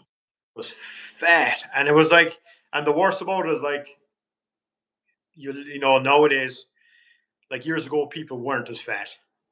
Hmm. Nowadays, they make clothes for it. Doesn't matter how fat you get, you're going to be able to get clothes. Yeah. Or once the belt started tight, we're like, oh man, it's time to go on the, go on the wagon again for a while. Now you up. That was just when I got to that. Then I was like, no. I said I gotta, because you just everything. And it was funny to look at it when I lost the weight. I had so much more energy. That's when I got back into driving trucks again around New York City, delivering machines and things, because I finished work in the evening and I had all this energy. Uh-huh. I'd go up to the Bronx, I'd grab the low boy, come down, move a machine, and I wouldn't be getting home till like 9 or 10 o'clock at night. And you're up again at 4:30 in the morning. But the thing is, when you're fit and you're able, 5 or 6 hours sleep, you're flying again.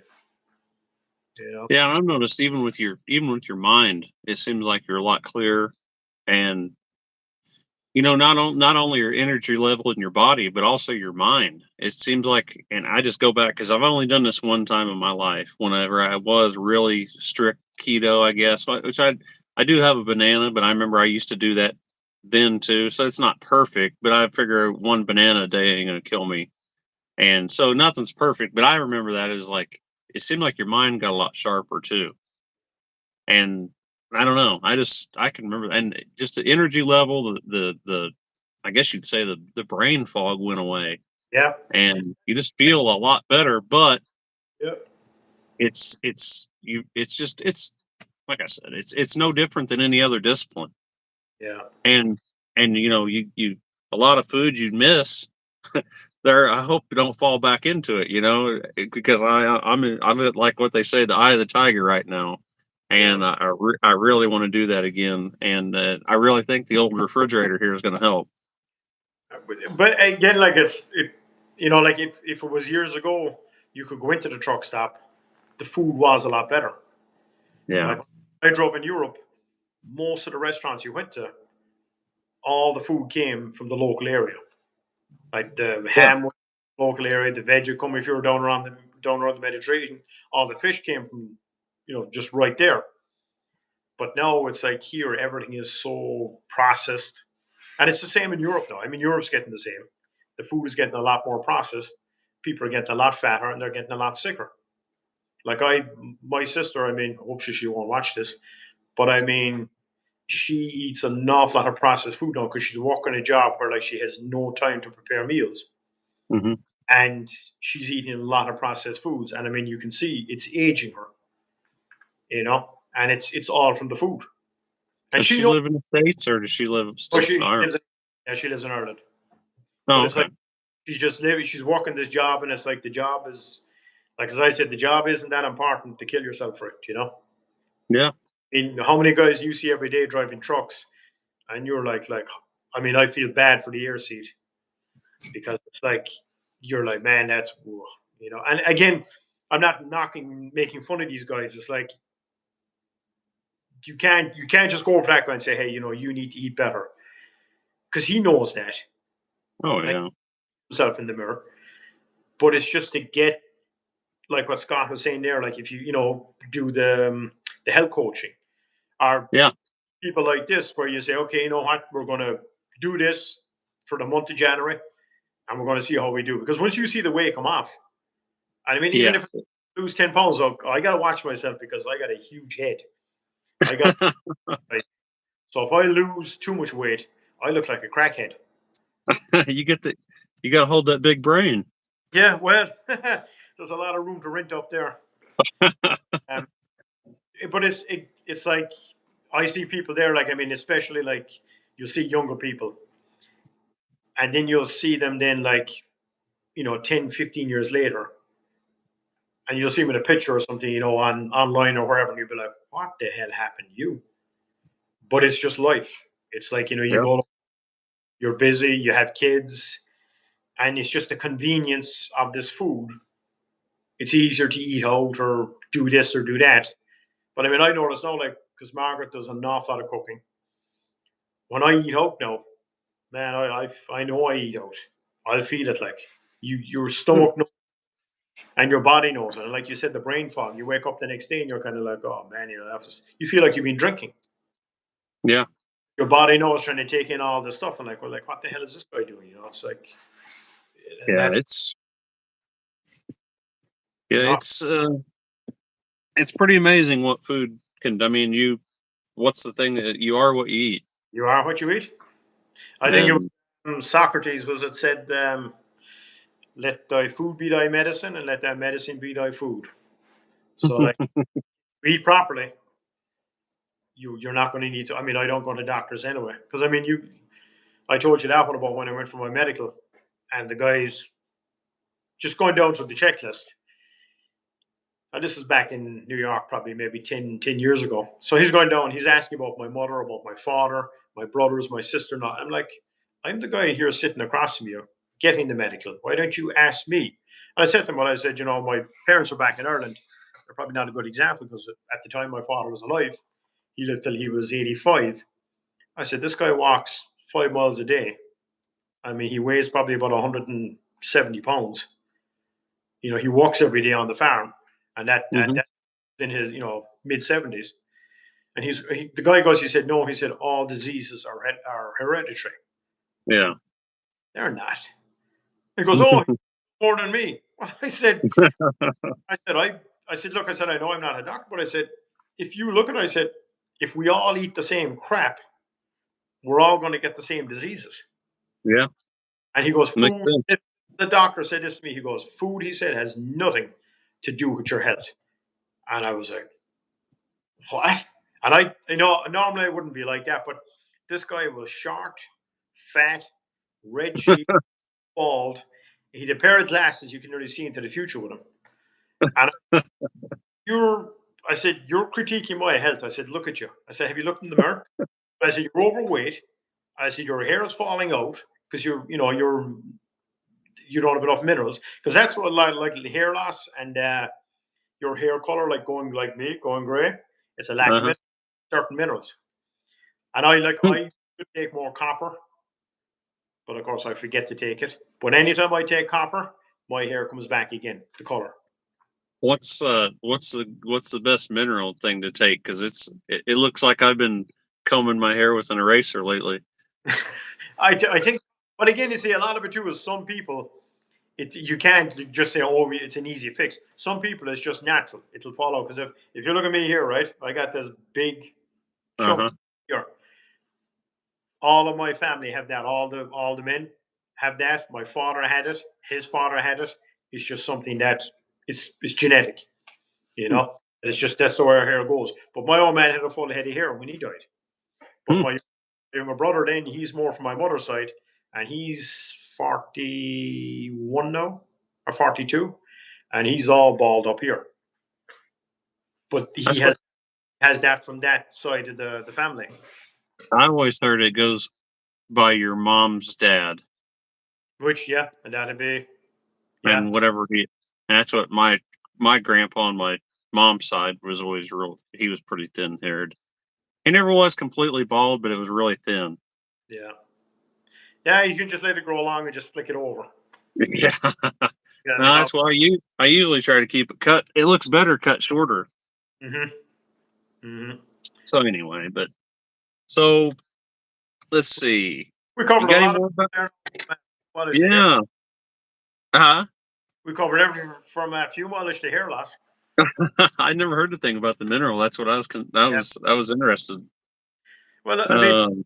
people will go to we'll say like Tractor Supply, or they go to their local co-op, and they'll buy licking blocks for their cattle and their Uh huh. animals, but they won't take any minerals themselves.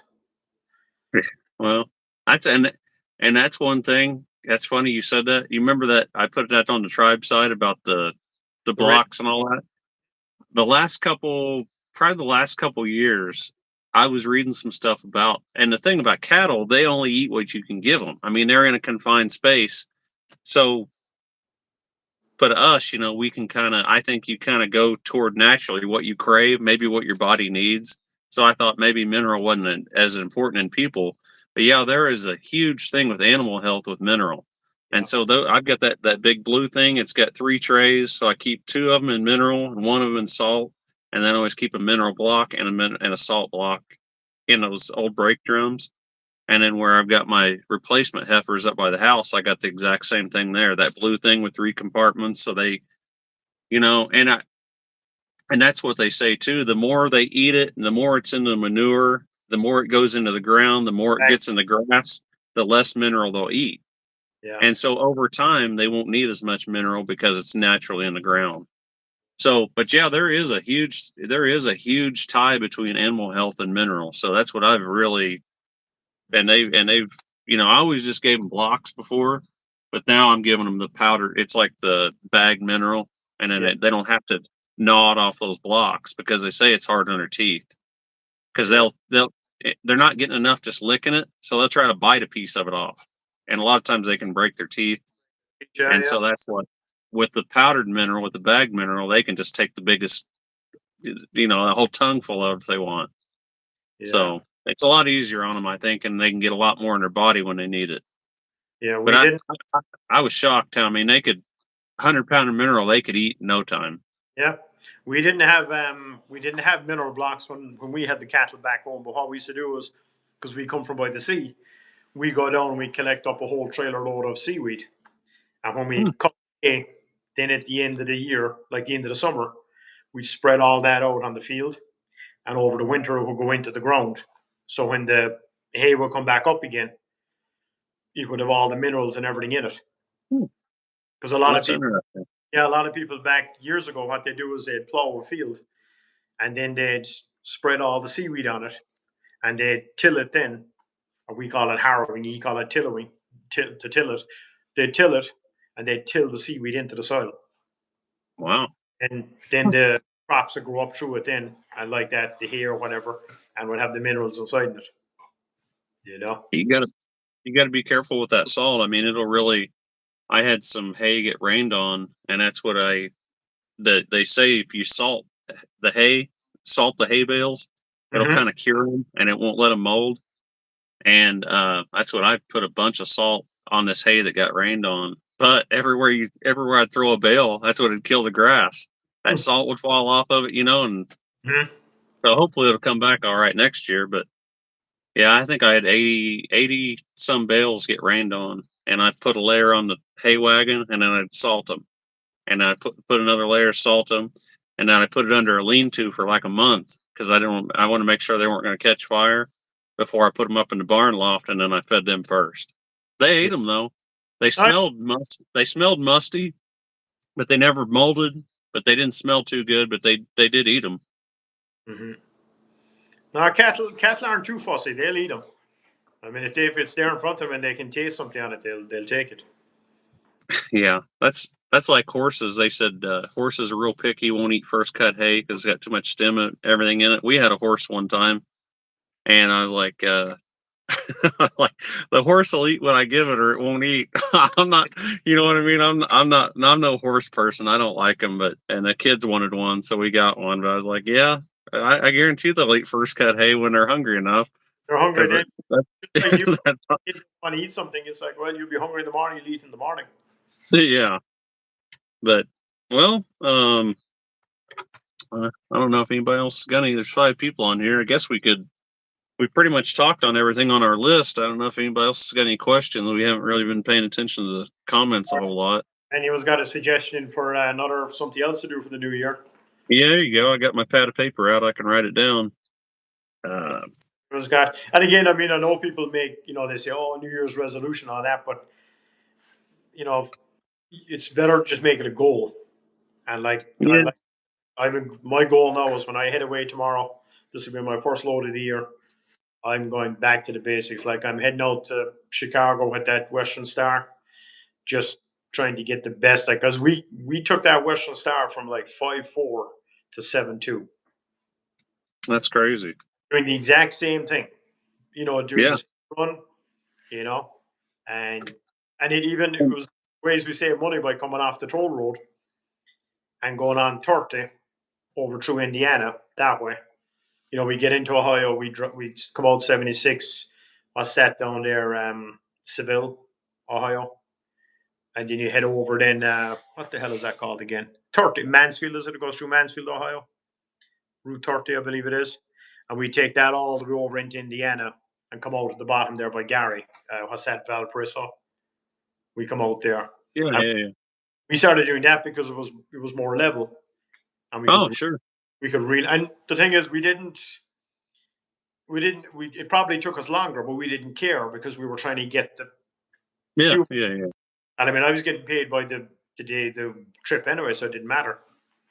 Partial said, John, how in the hell do you get that plastic wrap on a single round bill that makes it look like a marshmallow? It's you ever seen some of them? There, it's just a machine. You set it in, and it starts it, and it just keeps on wrapping it around it, and then it'll go this way, and eventually it knows how many wraps to make. And I think while it's doing that, it's rotating the bale at the same time. So there's an arm wrapping plastic, and it's kind of going up and down. Plus, it's rotating the bale. And cloths, actually, I hauled one of those big cloth balers. When it came out the baler, it would spit out a bale. It would wrap it on the back of the baler and set it on the ground. So there's several of them, and then a lot of them they'll make a tunnel of them. Yeah, that's what it is. It's shrink wrap, and it's a machine where you set a bale on it, and it will just like this, and you just put them end to end. That's when you see a big long row of them. It doesn't have to do the rotation and everything. All it's got to do is you just set another one up on it, and it just wraps, and it knows to stop right before the end of it. You put another one on it, wraps, and the machine will actually move. See Mm-hmm. what I mean? It's kind of pushing the bale through it, and Yeah, that's when you get that big long line of bales. A lot of people do that with haylage. They'll do it like green hay, and yeah. as long as it's no different than fermenting stuff, as long as you can keep the air out of it, then it won't rot. We And call it silage in Ireland, and what they do is they inject molasses into it at the same time. oh, really? They'll even inject other. Sometimes they have no. Some of them they'll inject like minerals into it as it's being wrapped because the store. Because the first time I saw a wrapper was like probably in the mid '80s, and that time you would have the baler would bale, he'd spit out the bale, and then the guy would come behind with the wrapper on a separate tractor, and you just had like an arm that would come in underneath the bale and just Yeah, pick it on the turntable, and then it yeah. was, and then just drop it off. Now they got ones. I mean, they got ones now that can do 2 bales at the same time. I think Class they have one. It does 2 bales at the same time, Oh, and wow. then you can like he can actually, if he wanted to, he could put 3 bales together. But what they usually do is they put 2 bales together because the guy comes along then and picks them, the two at And the same but that's time. what you got to do when you start doing that. You got to have a squeeze because you can't put a fork through the center of it or it'll break the. So Because it's a yeah, big claw like this, and it squeezes the bale and it won't break that plastic. So yeah. Yeah, it's actually that there was one picture of that baler that I think Overdrive had in that article. Did you Oh, see my flatbed where I had that Kloss equipment? yeah, yeah. It was that back baler is the one that would do that. Mm. And I actually took that. I think I took that big baler and I took a smaller baler to Omaha. That's where I think Kloss, their U.S. headquarters is in Omaha, Nebraska. Yeah. But let's see. To town. You needed to bring a cut up cow to town and stock my freezer. I love. There's just really there's no, and you'd have to charge so much. There's really no money. Cattle's so high right now. There's really no money in fattening beef. Yeah. It's the same money to sell a wean calf, as far as you're looking at net profit, and a lot less headache as just to sell your wean calf as put all that money in a fat calf and sell it. So there's no advantage of feeding cattle out. And Mhm. that's what either this hamburger came from. I had a cow prolapse, like it pushed everything out of it. Yeah, yeah. She did that once. She did that once before, and we got it back in her, and she was okay and had another calf actually. But then she actually prolapsed before she had that calf. So I hated to get rid of her, but so that's the advantage of having one of your best friends on the locker plant. I said, hey, I got a mess here. I need to get this cow in the locker plant. I mean, she just had it. It looks like she had 50 pounds of meat hanging out of the back of her. There's nothing wrong with her. Yeah, So yeah. we ended up turning that whole cow into hamburger because cows really aren't good. Older cows really aren't good for anything other than hamburger. Everything's so lean on them. You know, a fat steer, you get those. I like fat steaks and things like that. You know, when you, I know that's the other thing too is like grains the devil, but man, a nice grain fed calf's nice. They got a lot of. I like the fat on them. What we used to do with older cattle before they come down to butcher them is that for their last like 4 or 5 months, we used to make a mash out of like turnips and potatoes and just Mhm. mix, and they get that for their last couple of months, kind of like their death row meal, and Oh yeah, they get that, and the meat used to turn out nice after it. I was gonna show you the. There's some Penderosa beef. That's good home raised Indiana beef. We just made a bunch of burgers and put them in these things, and I just microwave them. I got some of them frozen, but Have, man, they're good. have you ever seen that guy, Cy Swan, on YouTube? The Essential Craftsman has him on there. He's Who is it? he's an amazing guy up in Oregon as well. But he was a rancher, oh boy, rancher, logger. He did a bit of everything. But on one of the videos, he raises cattle, and on one of the videos, he's shaking out some hay to get the cattle to come over. So this one cow was making a beeline for him, and he just swings up the rifle and bang, shoots her, drops her. Just Wow. just done like that. And if you saw the comments on his, I bet. so there's one person was there. Oh my God, I can't believe you killed that poor cow in front of her family. And Cy was trying to explain. He goes, look, he said they're not pets. You know, No. said that we're raising them for a purpose. He said if we let them off into the wild, he said within a week they'll all be dead. You know, because because they have no survival skills. You know, and Really? he was just trying to explain to him, like he said, these are not pets. We raise them for a reason. They cost a lot of money. No, that's what none of ours are named. That's what they all just have a number, and for that reason, because you don't want to. And that last 4-H steer, the one Gibb showed this past 2025, you know, just this past summer. That's what I actually got too attached to that one. I don't remember why we ended up bringing him home. I guess we didn't have anybody to sell him to, Yeah. and I was kind of going back and forth whether we should butcher that one. So he came back home for like 6 weeks. And you know, after it's up there at the fairgrounds, it's things like a dog. I'd Yeah. go out there and scratch him, and I was getting too attached to him. I actually kind of felt bad selling him, but like that's what it is. I mean, they're not pets; that's what they're for. But yeah, that's why you should never name them. Yeah. They're just I, and I worked with a guy in New York. He was a Portuguese guy, John Oliveira. and the kids wanted a rabbit, a pet rabbit.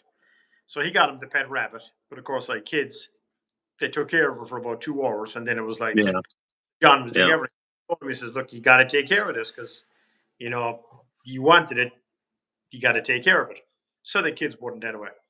So we were having lunch one day, and I went inside, and John was there, and he had a cooler, and he had it just off to the side, like a lunchbox cooler. And then he does other one. And I said, "What, you're hungry today, John? You got two coolers?"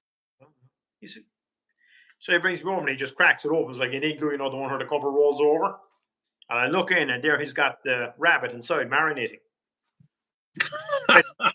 And I'm like, he goes, "Yeah." He says, "Tonight, I'm going to cook it and I'm going to feed it to my kids." Oh, he goes, "Yeah." And then he says, when they've finished and they're like, "Oh, that was so good," he said, "I'm going to tell them who it was." So next time they get a pet, he said they might take care of it. And he did. He did. Oh, this guy was nuts. He was a great worker. But if somebody was going to do something, he was the guy that was going to do it. But he did. He took it home. He cooked it. The kids loved it. They thought it was chicken. Yeah. They just lapped it up. And he was a great cook. I mean, he used to bring food into us. I mean, he'd make his own sausages. He'd do everything. He was one. He was just very good at that type of stuff. I'm not the greatest cook at all. I can cook a fry up, bacon, eggs, stuff like that. But Yeah. he used to do steaks, and he used to grow his own peppers and stuff. I mean, peppers, you'd have to wear gloves. Remember, Wow. Margaret was telling you that the last time you were down with us, she told you about the peppers I brought home, and she rubbed her eye, Yeah. and her eye swelled up from the. It must have been those habanero peppers or something. Oh, these things were lethal, But if Yeah. you cut them up small and you mix them in with a soup, oh, it was lovely. It was lovely. That's about the only way you could. Oh, he could. Pam's cousin made salsa out of them. I couldn't even smell it hardly. It's so hot. Yeah, he could eat stuff, and you're like, he could eat a pepper. He just bite it, and you'd be looking at him like, any second now you're going to see sweat. No, but some people can do it. I can't. I mean, if I eat peppers, it's like, I'm going to know about it. Yeah, I mean, I like it, but I don't like them that hot. So, can you think of anything else? Well, just with Herschel there, I'm going to try when I go up to meet you. I'm going to try and go over and meet Herschel as well, because I think he's housebound at the minute. So we go. Okay, I know. Last time we did this, that you said he had got new glasses. Yeah, he's got to wait for them to come, but I don't know if he's still housebound or not, because he's over there at they don't make the W9s anymore over there, right, in Chillicothe, Ohio. I think they're over, and I don't think they make the W9s anymore, do they? I don't know. Yeah, they used to make them there, and the K100s used to be made in Chillicothe. The old cab over. What was made out in Seattle? The T600s used to be made out there, I think, right? I don't know. I'm not a big Kenworth. I had one, but oh yeah, they're done, man. So Scott, you keep that W9 you have, and that'll be worth a lot of money. Out of 4 trucks, my Kenworth was my least favorite. The thing I liked about my Kenworth more than anything was that window you could look out of, and I could blindside that thing anywhere. And but no, I didn't. I don't know why I didn't like that truck. It just didn't. I don't know. I don't know. I don't know what it is. Oh yeah, he does. Oh yeah, he's. So that's one thing. So are you gonna have to have basically double insurance? That because I was wanting to keep both my trucks on the road and kind of do the same thing. Just kind of break up the time on them. I thought this one would last longer if I didn't drive it all the time. But my insurance guy said, no, it's twice as much. And I said, I can only drive one at a time. I thought you could put one like on a bit of a sabbatical. You could take one off and one on. That's not what this guy told me. He said, I think my insurance this year was like $8,200. and he said it would be 16.4. See his?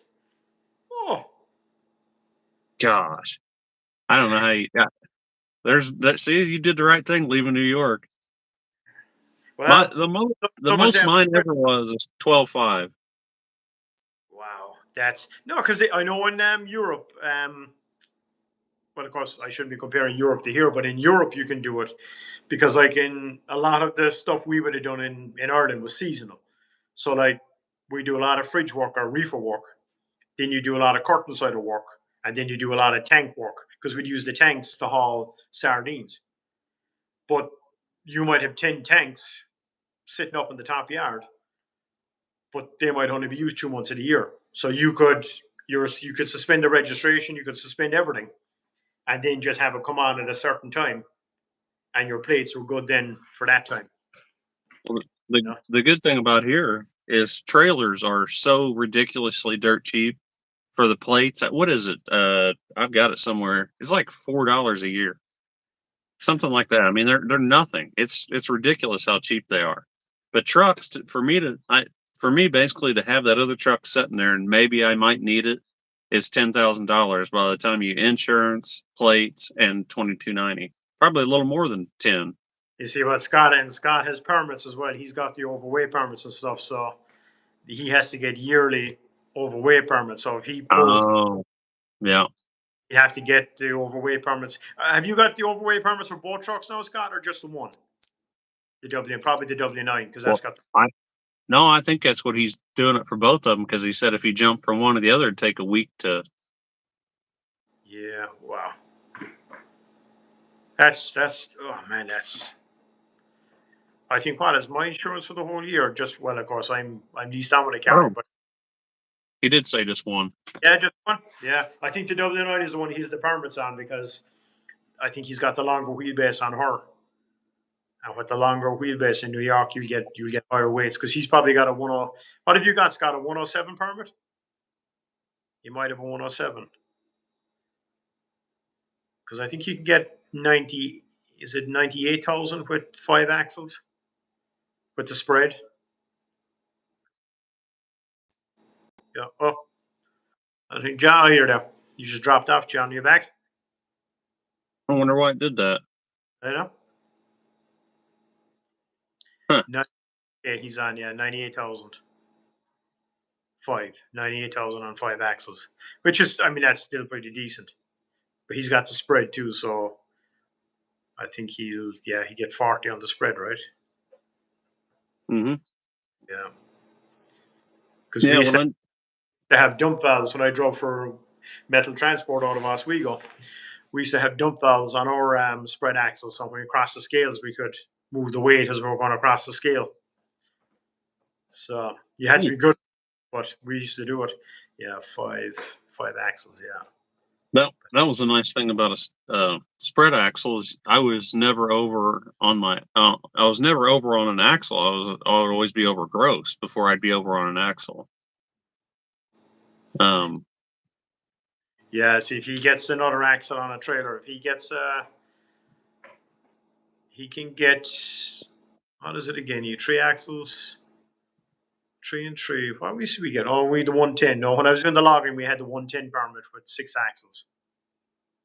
So what do you got to have to do 117? I think he needs oh no, hold on. Yeah, three. Yeah, I thought you need 7 axles, Scott, for 117, no? Maybe it's the spacings too, though. It might be the axle spacings. 109 on 6, 17. Oh yeah, 117 on 7. Yeah, okay. Yeah, we used to get the one. Yeah, one. Well, of course, everything in New York is, and whenever you tell somebody you got a roadway permit, especially loggers or farmers, they add on a couple of thousand onto it. Then, oh no, you're good for. Yeah. Can you do that on a? So can you pull a 4 axle trailer, or do you have to have one of the axles on a truck? No, you could have one of the axles on a trailer. You could have 3 axles on the truck because I think that's what Scott would have. If you had a 4 axle step deck in or whatever, he could do the 117. Yeah, that's what I didn't know if you.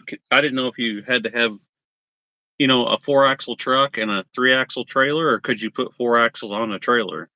No, because you'll see down in there around the city and places like that, you'll see a lot of guys with 5 axle dump trailers and 3 axle trucks.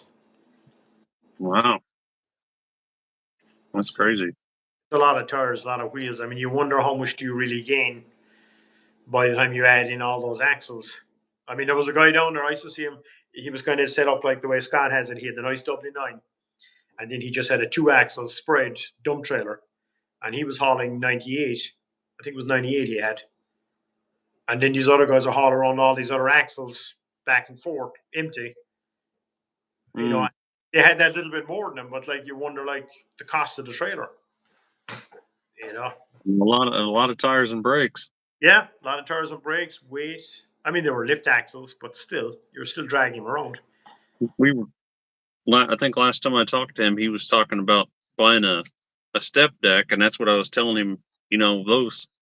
Those ones, the low pro step decks, the ones with the 17.5 or the Yeah, 19.5 tires, they're kind of screwed up because they've got different brake drums. They spin a lot faster. The tire, nobody has the tires. And I was telling him, I said mine had 22 fives on it, but I set the suspension as absolutely as low as I could get. That's what I've had people before when I had that trailer. You got any air in that thing? And I go around with that thing like that, and I think I could do. I don't even know what it is, but I think I could do with 22 fives. I could do 10.2 is what I could haul on it, and so that was with 22 fives, and everything was just they were 255, 255, 22 fives, low yeah. pro, low pro 22s. But I think I could do 10.2 with if I remember right. That's been a long time ago. I don't remember now, but that sounds right. Those 17s don't last. Those 17 and a halfs, they don't last long. Because they're spinning so fast. Yeah, I would think it'd be hard on bearings too, Yeah, because everything's spinning so much faster. yeah, Maybe not. I just thought they've got odd brake drums or odd tires, odd wheels. But yeah. Then I had me on a blower one time with the lowboy, and we had the smaller tires on the back. And man, what a pain to get someone to come out with those tires. Because just no one carries that type of stuff. So in the end, then we yeah, bought a set. Then we just kept them up on top of the gooseneck, just to save ourselves the next time. We didn't have the tools hmm, to change tires, but at least if you call the tire guy, you already have the tires there from. man, I bet those things are a bear to change too. Yeah, I mean, some of them aren't. That Famimonville trailer, the one I tell you about that had the steer axle that came from Europe. That thing was the easiest thing to change Hmm. because you could lift up the axle because it was all hydraulic back there. So you can lift the axle up in the air. You didn't even need to jack it up, and you could take your wheels off because we carry spares in them and put on your spare. And most of ours would get damaged more inside the sights than actually just blowing up going down the road or whatever. It was Oh usually yeah, site and because you see yourself if you drive on the construction site, it's there's bits of wood scattered everywhere, and you know I people was just don't. I was going to tell you that whenever I pulled in my first stop in Henderson this morning, uh, I went to go open my doors. I had to wait for another guy to leave, and I went to go open up my passenger side door on the trailer and you know lock it in the side of the trailer. I look down. There's two 8-penny nails sticking out of my tire. I Oh, have no idea. However they went in them, they didn't go through them. yeah, I took a bottle of Windex and sprayed them first. One of them was like the outside skin of the very outside tire, like that decoupling groove. yeah. That's where it went in and went beside the casing and that outside tire. Did not go in, and I pulled it out. Then the other one wasn't in us because that one was buried in it. Oh my gosh! And then the other one was just like I think it had hit it and bent it over. So I don't know what in the world where I got those nails at, but I got lucky this morning because neither one of them went through it. I told you about the one I had on the Schneider trailer. It was a screw, and the air was leaking out. So I got a bit of Teflon and I wrapped it around, and I had the screw gun. I just ran it down into the tire. And it went in past the rubber, and I sprayed water on it. Then and it wasn't leaking, so I was Yeah, like, "That'll be fine." well, Yeah. that's why I sprayed them. I was like, most of the time, I'd rather just leave it in there. till I can get somewhere to get it fixed and let it go flat. Hmm. Probably. Yeah, that's where the central the air inflation system is great on those newer trailers. Yeah. Like you can't That have it in there, but it will keep the air up there. that that one big bolt I pulled out of that tire, I made that video about. It's probably the biggest thing I've had in a tire like that. Yeah. But at least it stayed in it. Yeah, I had a fork one time. A fork went in there, like a fork that you'd eat with. Yeah. I don't know how but it went into the tire because I I had in the low boy as well because I was looking in the mirror and I could see something like silver come up, like flash in the mirror, and I was like, "What the hell is that?"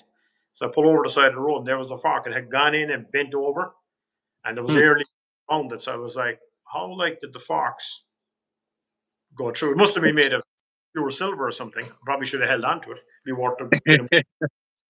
But well, like man, I was like, no, some of the stuff you get, but again, like that's why like when you own your own truck, like we were on about before, like don't go pulling through the stalls on the truck stop because you yeah. get guys up their trailers and they just leave everything there.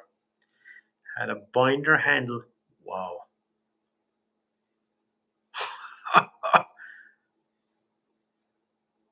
That took some going.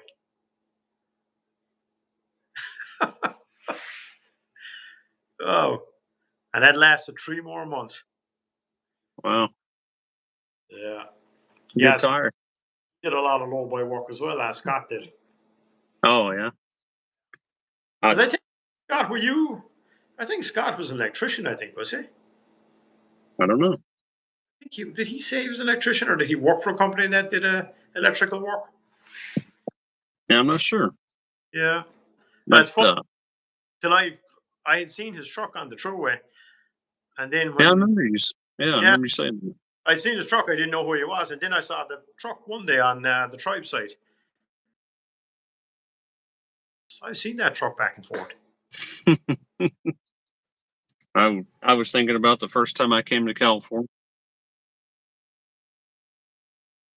I was sure. Oh, okay. Trucks, yeah. The 'Cause- the very first time I ever came out here, that's what I was up in Northern California and had a flat tire in oh, what is that town? Lodi. And that's where I was. I was at a truck stop in Lodi. Had a flat tire and I just ran it like that. I had deliveries to make and I was like, I just had a light load of furniture on and it was an inside tire. I just ran it like that. Dead completely flat. And I made stops and I found a little tire shop in San Jose and they ended up fixing it for me. What they found in it was a house key, a house key. The point of it went in the tire, and I couldn't tell it looked like a flat piece of metal where it had, it yeah, wore it off flat, and that's what they. I still got that key to this day. But that always makes me think that was my first trip ever to California. you got a puncture. Yep. Yeah. I don't know where I picked the house key up, but I did. Yeah, no, it's yeah, because years ago I used to see the yard trucks. Most places you pulled into, like at the shipper receiver, most places had the yard truck and he had the big magnet hanging off the front. Remember them? Yeah. You don't see them anymore on the trucks anymore. No, not really. Yeah, Not really. because But guys now get in the back of their trailers out with the blower and they blow everything out the back door, and you're like, yeah, I mean, it's handy, but geez, gather up the stuff, you know. no doubt. Hmm. But well, I guess we ought to probably wrap this up. And Yeah, no, it was good talking to you there. Anyway, Scott on there. Yeah, he's actually a guy you should get on there sometime with you because he's got a nice operation going there. yeah, if he wants to do it, you want to do that sometime, Scott? Yeah, yeah. Canada, they are man, they are very they have no sense of humor, no What do you sense of humor. say? I ran on a flat tire from Quebec one time and got pulled over. They have no. Well, I I knew I didn't even need it because as far as weight goes, and it was inside when it was just sitting there. It didn't even running it flat all day long. It didn't even hurt the tire.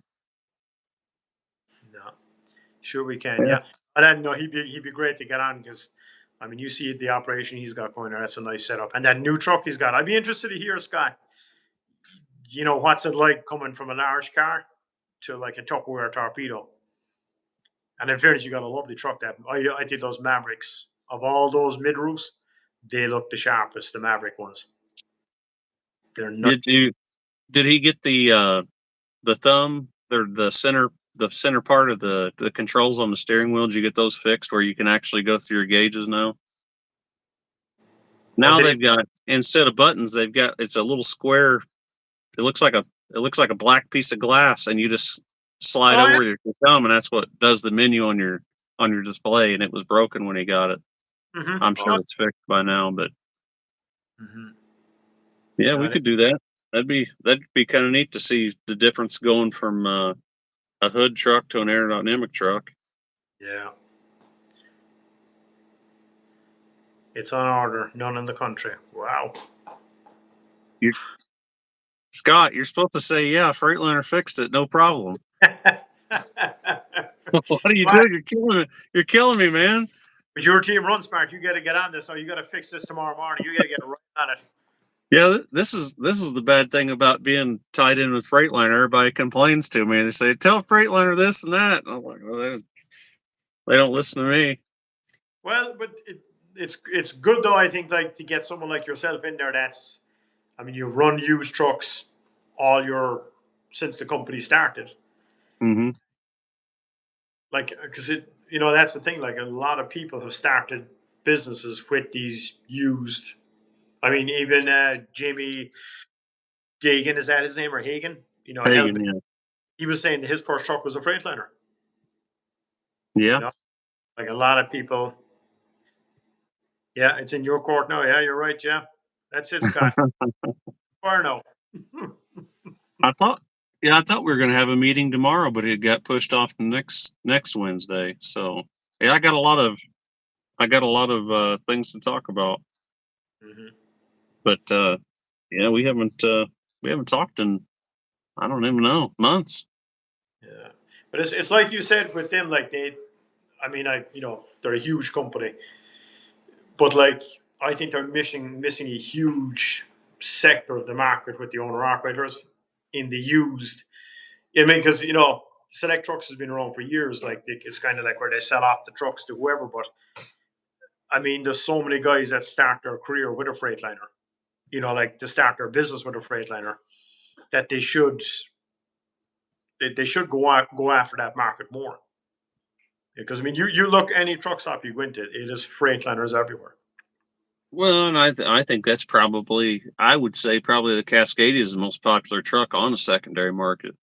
I never thought I'd see the day where, I mean, look what, like the prime trucks. Yeah, I mean, they couldn't keep them on the lot. People wanted them so bad, yeah. and I guarantee. Now I can't say that for other brands, but man, they were. I don't know. I just never thought I'd see the day, but there was a time, when you might say an International or a Freightliner was just a work truck, but now I think the quality of them are as good as the other guys. Yeah. I mean, you look at what the difference between this Cascadia from a Columbia or a Century, when everything in them would rattle and fall apart. Yep. I mean, these things, they're solid now. I mean, they're nice trucks. The interior of them's nice. Like you When could get. back in the day, I don't think you could say that. No, I remember years ago you could get a rebuild kit for the dash on the Columbias. Like it was Yeah. hard to get. We had, they let one of those things go at Air Liquide to almost a million miles. We must have had a roll of paper towel stuck in that thing. Every crack in that thing would squeak and rattle, and we just keep on shoving stuff in the cracks. Eventually, it stopped rattling because there was so much paper towel in it. But yeah, they went a long way from the Columbia to the Cascadia, Yeah. and Get that in. Man.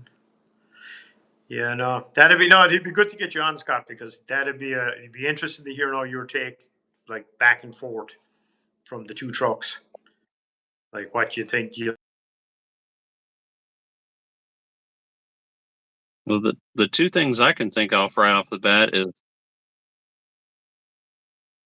we're lagging.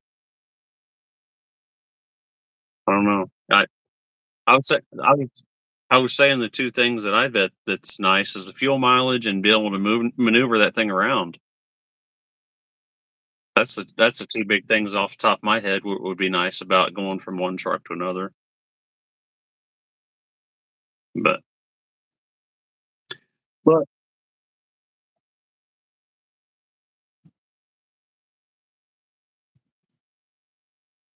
You'd be back into places, and you see, I mean, you'd be working hard to get in there, and the guy would come in with a Sentry, and like you being, at that place used to load. yeah, yeah, Get the trailer backed in. yeah, and it was I don't know how long that truck would have.